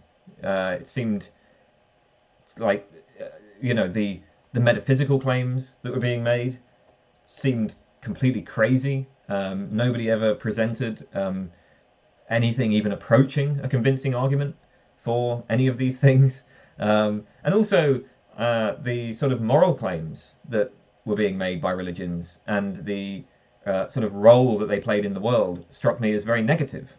Now, I'm living in a more secular country, but when I sort of thought about the history of my country and when I looked at other countries in the world, I found myself feeling very good about the fact that my country was, more or less secular. Because it seemed like, when you give religions political power, so it seemed like, first of all, religions have a drive to gain political power. And then when they gain that political power, it seemed like they used it for all sorts of terrible things. So basically, I was not inculcated with religion, and then when I engaged with religion as I got older, it just seemed awful in every way. And so this is basically the story of why I just don't believe in God. Carl Cavella, are you planning on doing any collabs in the future? Would be awesome to see you discuss philosophy with Uber Marginal. I'm not planning anything in particular. Well, I don't know. Maybe there's a couple of plans, but I don't know, man. I'm really bad at I'm bad at getting in contact with people. I have pretty severe social anxiety type issues, which makes it difficult for me to send emails. So that's one reason why I'm not really planning so many philosophy collaborations. If you I don't know, man. If you want me to talk to somebody, then maybe you should contact them and ask them to set it up. I'm bad at setting this sort of stuff up. Chaos Sticks. Wanted to ask about your view on dreams, more specifically how we innately in dreams succumb to the fact that they are reality and how we use the senses without experiencing sensory experiences. Does that make them as much of reality as reality itself? I'm not sure what you mean when you say that we use the senses without experiencing sensory experiences. We use the senses without experiencing sensory experiences. What? Oh, is that like... So I will have visual sense... So there'll be visual sensations in my dreams, and it will seem indistinguishable from visual perception, but it's not really perception because it's not caused by real objects or something. Is that the idea? I'm not really sure what you mean there, but I don't. So I because I'm not sure what you mean. I can't really comment on on your question from that point of view. But as for whether or not dreams are reality, I'm actually quite happy with the idea that dreams just do count as as reality. Like when you dream, it's the case that the things that you interact with and the people you interact with are all, legitimately real things and real people. At the very least, there's not any convincing argument against that, to my mind. And I talked about that. I did a video called, I think it was just called Dreams and Reality or something, where I went through some of the ways of arguing for the illusoriness of dreams, and I found them all wanting. So, yeah. Crack. AI art. Is it art? Is it immoral to train models to imitate someone's art? How do you feel about this topic? Whatever comes to mind. Is it art? Well, that's easy. I'm happy to say yes, it's art. But I'm happy to say that literally anything is art. And I really do mean literally anything. I really like, there's a story about John Cage and Willem de Kooning. I think it was those two. Anyway, they're sat at a table debating the nature of art, and de Kooning makes a little frame with his fingers, and he says, "Look, if I take a frame and I put that frame over some breadcrumbs on the table, that doesn't make the breadcrumbs art." And Cage was just like, "Nope, that does make the breadcrumbs art." Right? Like, yeah, that's like, you just take a little frame, put a frame around them, there you go, they're art. And actually, of course, you don't really even need the frame. The frame can just be like a mental frame. Okay, so I can be sitting at a restaurant, I can look down and see some breadcrumbs on the table, and I can engage with those breadcrumbs in various different ways, right? Like, I can look at them as a mess that needs to be cleaned up. I can think, oh, maybe, I might think, oh, that's kind of gross. Other people have been at this table and have left breadcrumbs there.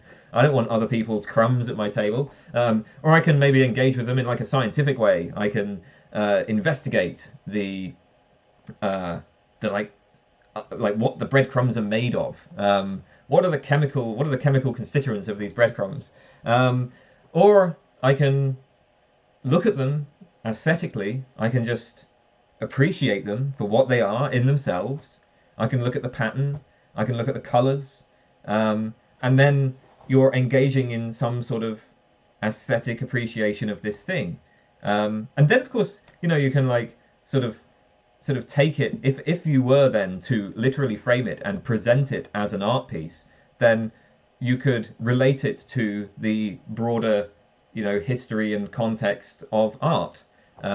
Now, I suppose a bunch of breadcrumbs on a table might not be particularly interesting in that context, but that's just because we've had a whole century of people doing, found objects as art, right? When Marcel Duchamp presented a urinal that he just happened to find and presented that as a sculpture, well, there was a lot to say about that, and there still is a lot to say about that. As like a kind of, as a move in this game of art. Anyway, the point of all of this is, I think anything can be art, and I'm happy to say that AI art is also art. I mean, look, if you're going to say that breadcrumbs on a table are art, then how are you going to be ruling out AI? As for it being immoral to train models, I don't have that, no. I just don't have that feeling. I suppose I can see the worry, right? Like, if you train models on someone's art, then, I mean, first of all, I don't have any respect at all for, like, intellectual property rights. I just don't care about that. So, yeah. But I do get the concern here, right? The concern is, well, you train models on somebody's art, then that's going to mean that the AI will then just be able to create endless versions, endless new forms of art in that style, and it's going to render the original artist obsolete.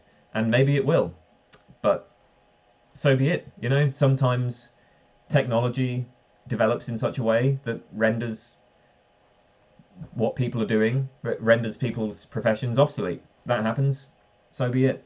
I mean, I have to say, you know, I'm in a similar position here, right? What I am doing could easily be rendered obsolete by AI. I mean, I have this vision of the future, which seems very plausible to me, where AI could be created that would be able to just pump out, you know, 100 videos a day, which are giving lectures on philosophical topics in the way that I do. And, you know, I might say, well, I like, there are certain things that I have that make me, like, maybe, for instance, people watch me not just for the information, but also for my personality. But of course, you could train an AI to copy my personality, and we'll probably be able to get AIs that can produce human speech and that, you know, can produce visuals. So you could maybe in 10 years, you really could just endlessly produce Kane B videos, and I would become obsolete. And that's not good for me, but I don't know, is it immoral? I don't really feel like it's immoral. Rules versus communitarianism. I don't really know or care too much about this. As I understand it, the communitarian... the communitarianism, as I understand it, and my understanding could be just completely wrong here, but communitarians like make sort of two criticisms of liberalism, right? So it's, first of all, that liberalism is presented as this kind of universal... It's presented as a set of universal principles that are defended in the abstract from any particular community or tradition. So the liberal presents, at least someone like what... So at least what Rawls is doing, the Rawlsian liberal, is, you know, imagining these abstract thought experiments where we try to ask, well, what sort of society would we construct from, you know, what sort of rules would we construct from behind a veil of ignorance, right? And so we come up with this ideal theory. And this is done in complete abstraction from any of the specific details of communities and traditions and how people live. And yeah, and so like one communitarian objection to rules is going to be that this way of approaching political theorizing is in some way incoherent or, you know, maybe just useless. And I guess I'm broadly sympathetic to that. I don't really think that you can learn much of any utility by engaging in these really wild sort of thought experiments and then asking, well, you know, what would a person who has, you know, who is like completely rational and completely fully informed, if there was like a group of people completely rational and fully informed, thinking from behind a veil of ignorance, what would they create? You know, what sort of society would they prefer? Yeah, that doesn't seem particularly useful to me. But then there's another criticism of liberalism where the idea would be that liberalism in itself, like liberal principles in themselves, regardless of how you defend them, are going to devalue community ties, or like liberalism in some way leads to, you know, social isolation, or it's that the liberal individual is an isolated individual without these, instead of it being like somebody who inhabits a particular community in a particular tradition. I actually don't see why liberal principles would have to lead to that. Now, as it happens, I think that social isolation is a problem in modern liberal societies. I think modern liberal societies have seen a breakdown of community ties in a way which has negative consequences. But I would tend to think that's probably more just to do with like the material conditions. It's more to do with the way that like technology has developed, and you know, the way that, like, I don't know, cities have been planned and the way that cities have developed and things like this. It's not anything to do with liberal ideology specifically. So I suppose, you know, if the concern is about the breakdown of community, I can agree that that's a problem, but I don't really see that as a problem of liberalism. And I certainly don't think you could solve that problem by just changing people's ideology or changing people's values. It would require changing the material conditions. Okay. Crusader 2967. What do you think is the strongest argument for scientific anti-realism? I think probably the idealization argument. And so the idealization argument will appeal to the fact that in contemporary science, there is a proliferation of idealizations. So, ideal gases, frictionless planes, infinite populations. Even our best scientific models in contemporary science will appeal to things that we believe are false. Science is successful partly in virtue of its falsehoods. I think that kind of argument is the strongest because, well, so it's in some ways I suppose it's similar to like the pessimistic induction. The pessimistic induction appeals to theories in the past that were successful but have been falsified. In the same way, what we're doing is we're saying, there are these like theories and models that are successful that are false. But I think with the pessimistic induction, it's just very easy to resist that because you can always say, well, contemporary science has relevant differences from previous science. Similarly, I think the underdetermination argument is very powerful, but the trouble with the underdetermination argument is that I think that people are often inclined to respond to it by saying, like, put up or shut up, right?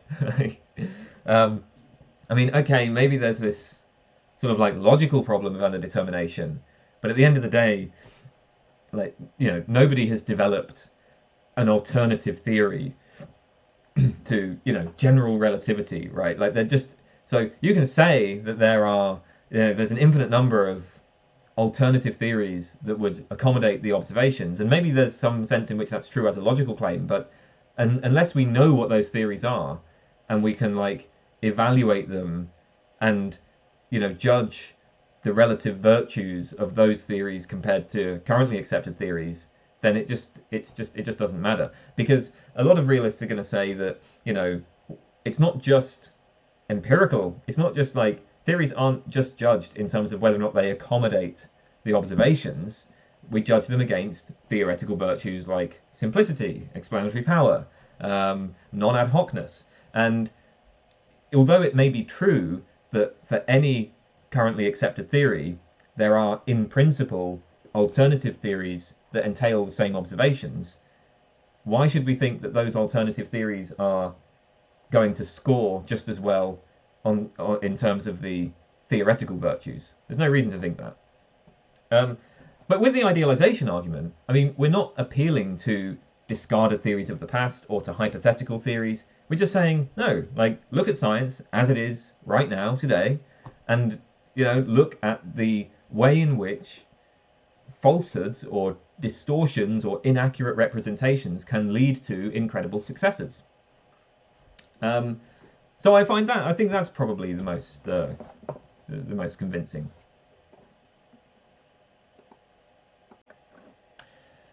Okay, so Kugelblitz asks a number of questions. Number one, does nominalism commit one to be a regularity theorist about the laws of nature? No, I don't think it does. And in fact, there may be some tension there. So the first thing to say is that when we're talking about laws of nature, we have, the traditional debate is between regularity theory and necessitarianism, but there are other views. So another possible view is to just reject that there are any laws of nature. So what the regularity theorist and the necessitarian both agree on is that there are certain objective regularities in the world. But you might reject that, right? There are some people who just deny that there are in fact such regularities. And for nominalists, I wouldn't say it's, there's going to be at least some tension, right? If with a nominalist who endorses the claim that there is some regularity in the world. Because when we say that there's a regularity, we might say something like, well, events of type A are always followed by events of type B. Now, if that claim is describing an objective regularity, then presumably there has to be some objective criterion of what counts as type A events and type B events. But, nominalists, at least those nominalists who deny that there are universals, are probably going to be skeptical of this. So what makes it the case? So in other words, what is it that all events of type A have in common? Well, on a realist account, you're going to say something like that type A events, so type A events carve the joints of nature, or that these are natural kinds, or that these, share objective properties or something like that. But, a nominalist view is going to say that no, events of type A, what makes something an event of type A, is more to do with like how we are choosing to classify things. So the key point is, and of course there's going to be like multiple different ways of classifying, multiple different descriptions available. And I think in practice, you can see that like this is potentially going to be a problem with specifying what counts as a regularity. So for example, right, let's say that I take the event of a falling stone, just for instance. Well, what exactly is that event, right? Like, I can describe a falling stone abstractly, and then there's going to be many, many, many different kinds of events that fall under this classification. But I could then instead of talking about a falling stone, I could talk about a stone of a particular mass, or a stone that has a particular mineral structure, a stone that falls in a particular way. Similarly, when you think about like, I don't know, lighting a match, well, I could just talk about the event of striking a match, or I could talk about some very specific match, right? There's like different types of matches, or I could talk about striking a match that's made of a particular substance with a really specific force and speed and so on. And all of these different descriptions are going to give you different regularities. There's going to be different regularities associated with those different descriptions. And so you might think that whether or not there is a regularity is partly going to depend on how we are choosing to carve up things in the world. And so from a nominalist point of view, maybe there just are no objective regularities. Okay, does necessitarianism necessarily commit one to believe in abstract objects? Depends on what counts as an abstract object. So the necessitarian is going to say that laws govern the phenomena, or laws necessitate the phenomena. But, all right, well, here's one type of necessitarianism. God.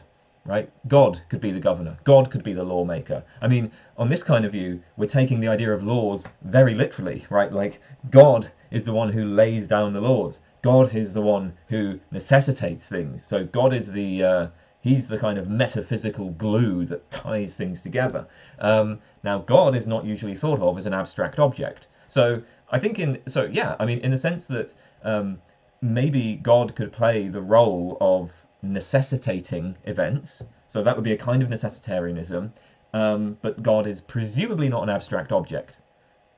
Well, maybe. I mean, maybe he is. The distinction between abstract and concrete objects, I think, is very, very fuzzy. So I'm actually not sure what we would say about that, but I guess traditionally we don't think of God as being an abstract object.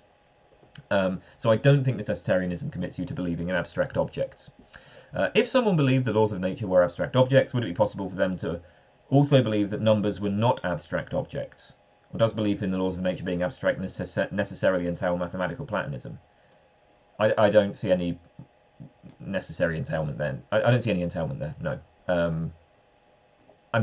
It maybe would be an unusual combination of views, but philosophers hold unusual views all the time. You can think that... these just seem to be different questions, right? So the question of, well, what is the metaphysical status of laws of nature? That's just a different question from what is the metaphysical status of numbers. So you may well endorse a kind of abstractionist view of laws of nature, but not of numbers. That seems like it's in principle possible. There doesn't seem to be any obvious inconsistency there. Are there any resources you would recommend for reading if I want to know more about what the laws of nature are? Off the top of my head, I can't remember. It's been too long since I've thought about this topic. So if you want resources, the best thing to do is not to ask me. but to there's good. So here are some general methods for finding resources. Now this isn't about laws of nature specifically; it's just about philosophy in general.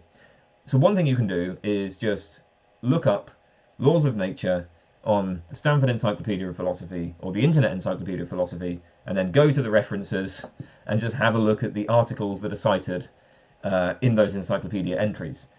Because, well, both, so the Stanford Encyclopedia of Philosophy is certainly very high quality, and that will discuss in a lot of detail the contemporary literature. So the articles that are cited there will be articles that are relevant. Oh, and another thing you can do is use fill papers. So if you go to fill papers, you can just go to Google actually and type in laws of nature fill papers, and you'll find articles that come up, and there's also like almost certainly a fill papers page that collects all of the articles about laws of nature, and then you can sort them by publication year, or by impact. So I like to sort them by impact, because that then tells you, then you get the articles that have been cited the most frequently. So yeah, that's where you can go to find your own resources, not just about laws of nature, but about anything in philosophy. What ontological status do you give to the laws of nature? Are you a regularity theorist, a necessitarian, or something else, and why? Well, I am actually an anti-realist. In the sense that I discussed earlier. So I'm neither a regularity theorist nor a necessitarian. Or rather, I'm happy to get on board with the idea that there are regularities in the world, but I don't think there are objective regularities. I don't think there are universal regularities. And part of this is because I think that, like objects, events, states of affairs, whatever you want to say, the way that we carve up the world is going to be dependent on our perspectives. There's going to be multiple different ways of doing that, and that will lead to different assessments of what counts as a regularity. There's also, I think, I'm also kind of persuaded by the sorts of arguments that people like, so Nancy Cartwright and Ron Guerrieri have pointed out, that one of the things that you tend to find, so when we think about laws of nature, it tends to be the case that if we take something like the law of universal gravitation, there's like two ways of looking at what that law is saying.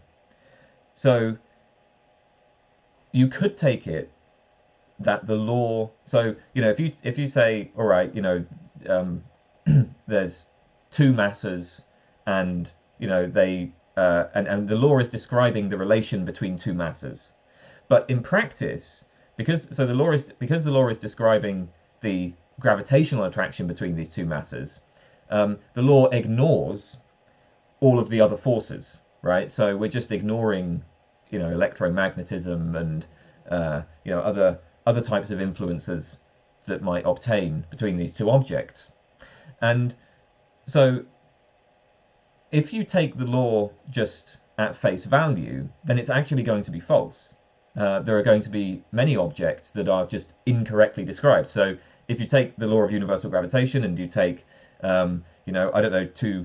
two planets or something, then strictly speaking, it's going to be false. Now you could take the law as having a kind of implicit ceteris paribus condition, where we sort of say, well, if you assume that there are no other interfering forces, then this is how these objects relate. But if you take the law as having that implicit ceteris paribus condition, then it's not false, but it is just, strictly speaking, inapplicable to anything in the actual world. Because there's almost certainly not going to be anything that, that actually fully meets the ceteris paribus condition.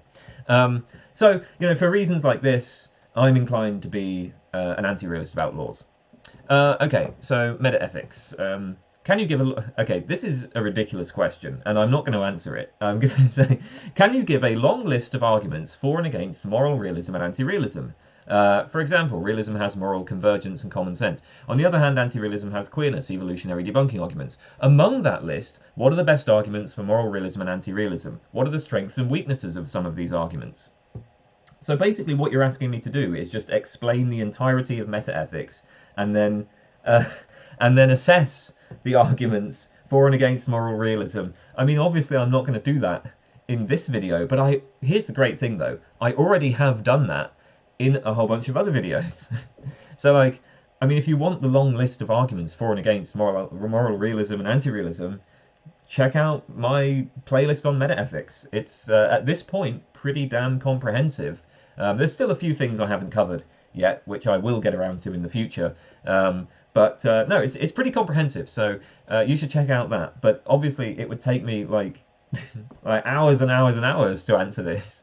So I'm kind of just inclined to move on.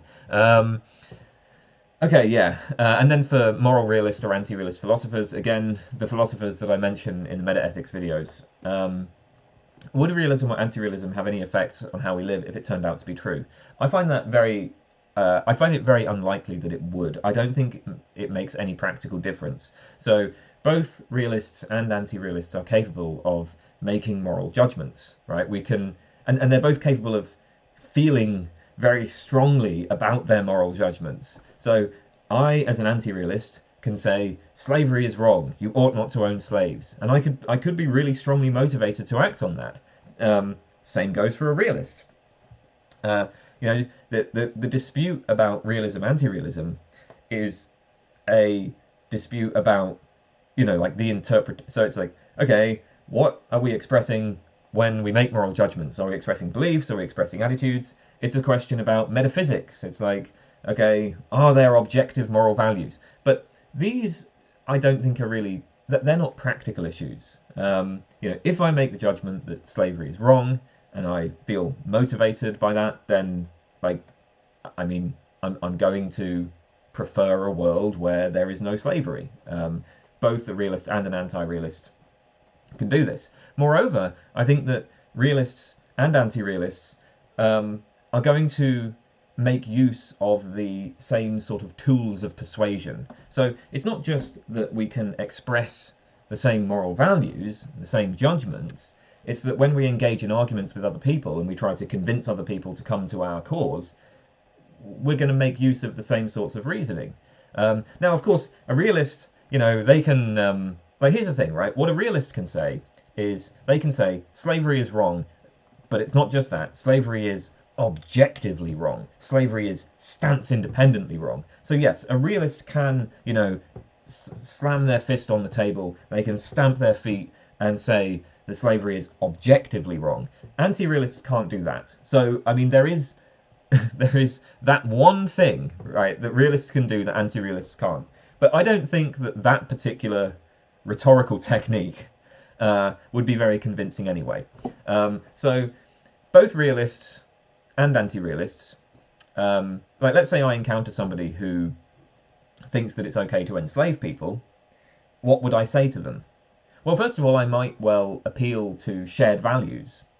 You know, if I was talking to, like, an Enlightenment philosopher, if I was talking to someone like Kant or Hume or something like that, well, actually, if you read the work of Enlightenment philosophers who defended slavery, it seems like they also defended other claims which are very difficult to maintain while also endorsing slavery. So, you know, there tends to be, in the works of Enlightenment philosophers, claims about how, you know, there's sort of claims about some sort of fundamental equality of all humans, like all humans deserve equal rights, all humans deserve some sort of respect or whatever. And, well, it seems like there might be some tension between that kind of view and endorsing slavery. So one thing we can do as anti-realists is appeal to shared values. Another thing we can do is just appeal to sort of considerations of self-interest. I mean, you know, I can say, well, you say that you endorse slavery, but look, you would not want to be enslaved. It would probably, you know, like, wouldn't it be better to have a world where everybody agrees not to enslave each other rather than to have a world where there's some risk of you being enslaved? You know, I can appeal to these sorts of prudential considerations. Yeah, so I can make these sorts of moves. I can try to show that the position in question is inconsistent with other values the person holds. I can try to show that the values the person holds are not really going to be in line with their own preferences, whatever. And these are the sorts of arguments that, you know, that like we just make when we engage in moral debate. So I think really the test of this is just pick up a book on moral philosophy and read the arguments, and then ask yourself, well, does it make any difference whether I'm a realist or an anti-realist, right? Like, can an anti-realist make these arguments? And the answer is basically always going to be yes, an anti-realist can make those arguments. The one thing the anti-realist can't do is like stamp their feet and say, but it's objectively wrong. But I don't think we really need to do that. Are there any meta-ethical positions that preclude one from making moral judgments, or have radical implications for how one acts and lives? Well, yes, there's moral abolitionism. So moral abolitionists will refrain from making moral judgments. They think that, well, I mean, there's going to be different reasons for this, but ultimately they think that morality is like a bad institution, and we should just do away with it. So that specific position will preclude you from making moral judgments, right? If you're a moral abolitionist, you better not be going around making moral judgments. But there aren't many people who are moral abolitionists. Certainly, being a moral anti-realist does not commit you to being a moral abolitionist. Interestingly, actually, even if you're a moral realist, you might be a moral abolitionist, because it might be the case that the practice of making moral judgments has negative consequences. So here's a very simple argument. I'm not saying this is true, but like here's a possible scenario.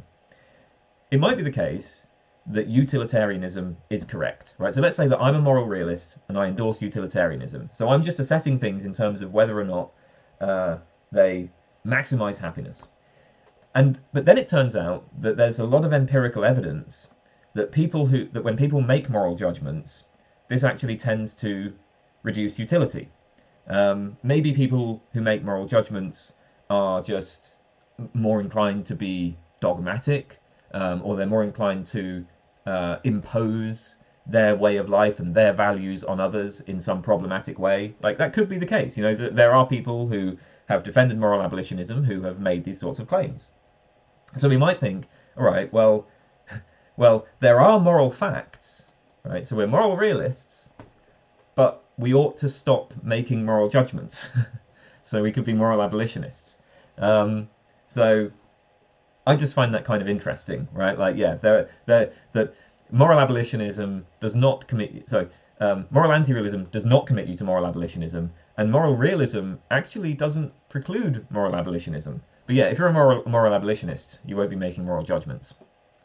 Okay, so philosophy of religion. You ask some questions about there's a logical problem of evil that you present, and I mean it's like 9 premises, and I don't know, dude. I'm not gonna say all of that. I'm just gonna when it comes to the logical argument from evil, let me just say this. I can give you a very, very quick answer.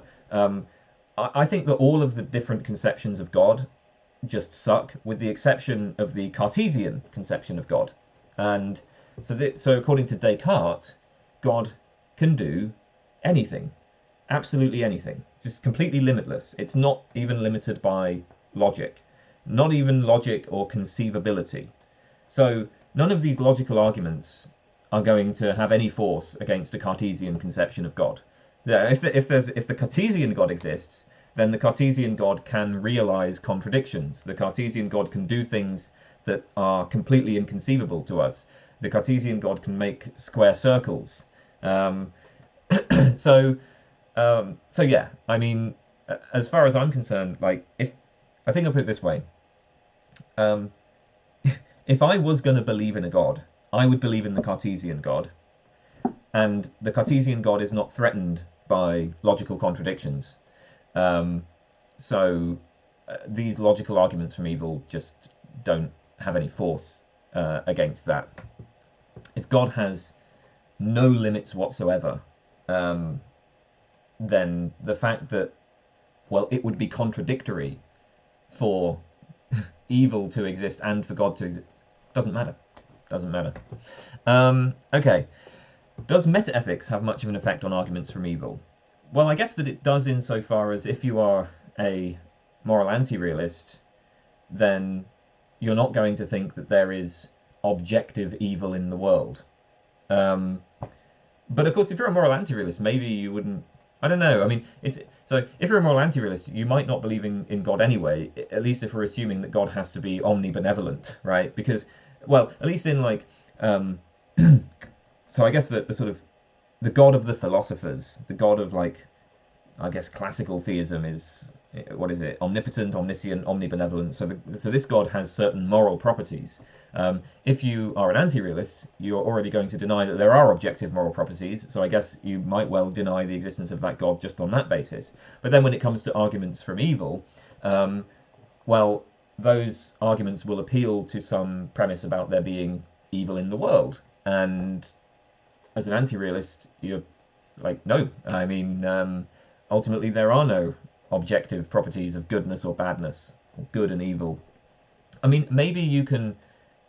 So it might be the case that you can just restate the argument from evil, but without appealing to these sorts of moral predicates. So instead of saying that there is gratuitous evil in the world, maybe you could just say, well, there's gratuitous suffering, and then there's some conflict between, you know, the existence of God and the existence of this gratuitous suffering. But there's going to be an extra step to that argument. Like, that argument would require an extra step. Because, well, you know, if we're just describing a purely natural property and we're not saying that it's good or bad, it's not really clear why that would be in conflict with the existence of a being that is supposed to be perfectly good.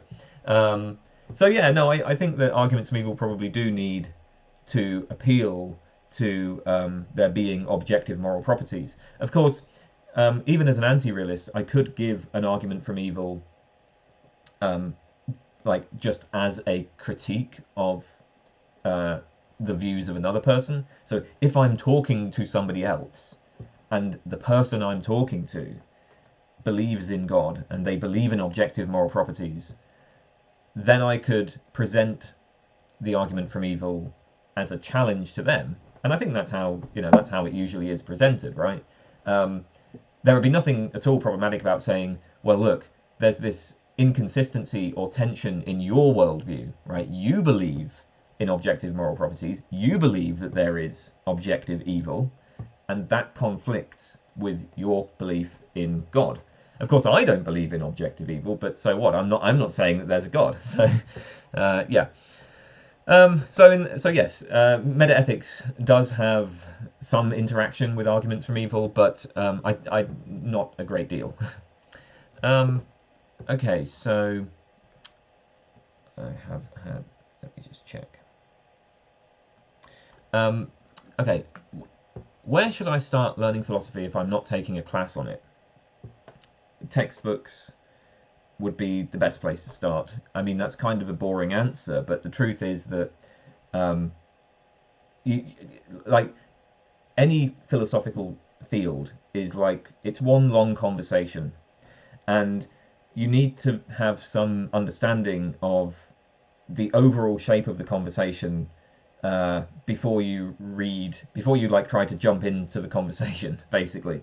You know, if you pick up articles on philosophy, so there are lots of like famous articles on philosophy that just won't make any sense if you don't know what it is they're responding to. So like Quine's Two Dogmas of Empiricism, enormously influential, very, very famous article in philosophy. It would make absolutely no sense at all if you don't understand the developments in empiricism that Quine was responding to. So the reason why I say the best place to start is with textbooks is because, or just like introductions. I mean, so, you know, like an introduction to political philosophy, introduction to epistemology, whatever, right? Pick up introductory books because they will explain the different positions available in the field, and they will explain the historical development of the conversation, and they'll also tell you what articles are worth reading, and that will be the best place to start, I think.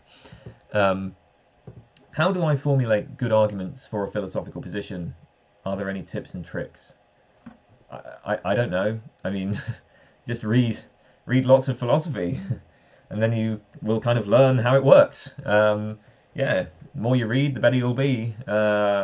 Maybe pick up a book on like critical thinking. It's useful to kind of learn like informal logic and basic formal logic. Nothing particularly sophisticated, but like yeah, a book on critical thinking will cover the important things there. I don't really have any tips or tricks other than just read lots of philosophy, see how it works, and the more you read, the better you'll be at it. That's the iron law of philosophy. What are some common mistakes people make when trying to learn or do philosophy? Speaking as somebody who has worked as a teaching assistant and I've read the work of people who are trying to learn philosophy, I think that for me, I mean, this is hard because it depends on what you're interested in, right? But like so when I was a TA at university, I had to do things like essay marking. So I can say that the most common mistake people made when doing essays is a failure to stick to the point and like poor essay structure. So so the thing is that, you know, if you're told you need to write like a 2,000 word essay, then it's very important to like pick one specific argument and go into it in detail. And like what you want to do is, you know, you want to introduce the argument, then you want to present an objection, respond to the objection, present a second objection, respond to that objection, and then conclude, right? That's the sort of general structure. And you need it to be very sort of clear and focused. And the thing that I would say to everybody, I mean, there would be some classes where I would have to say this on like every single essay, is it needs a more focused structure. You need to stick to the point. Don't bring in lots and lots of different arguments, right? Like choose one argument, stick to that specific argument, focus on that, and then like have a clear essay structure. Learning how to do that, learning how to focus and stick to one point and clearly structure your thoughts is absolutely essential for success in philosophy, I think. Okay, I'm going to stop there for today, and I will continue with the rest of this tomorrow. Okay, I think that's enough for today.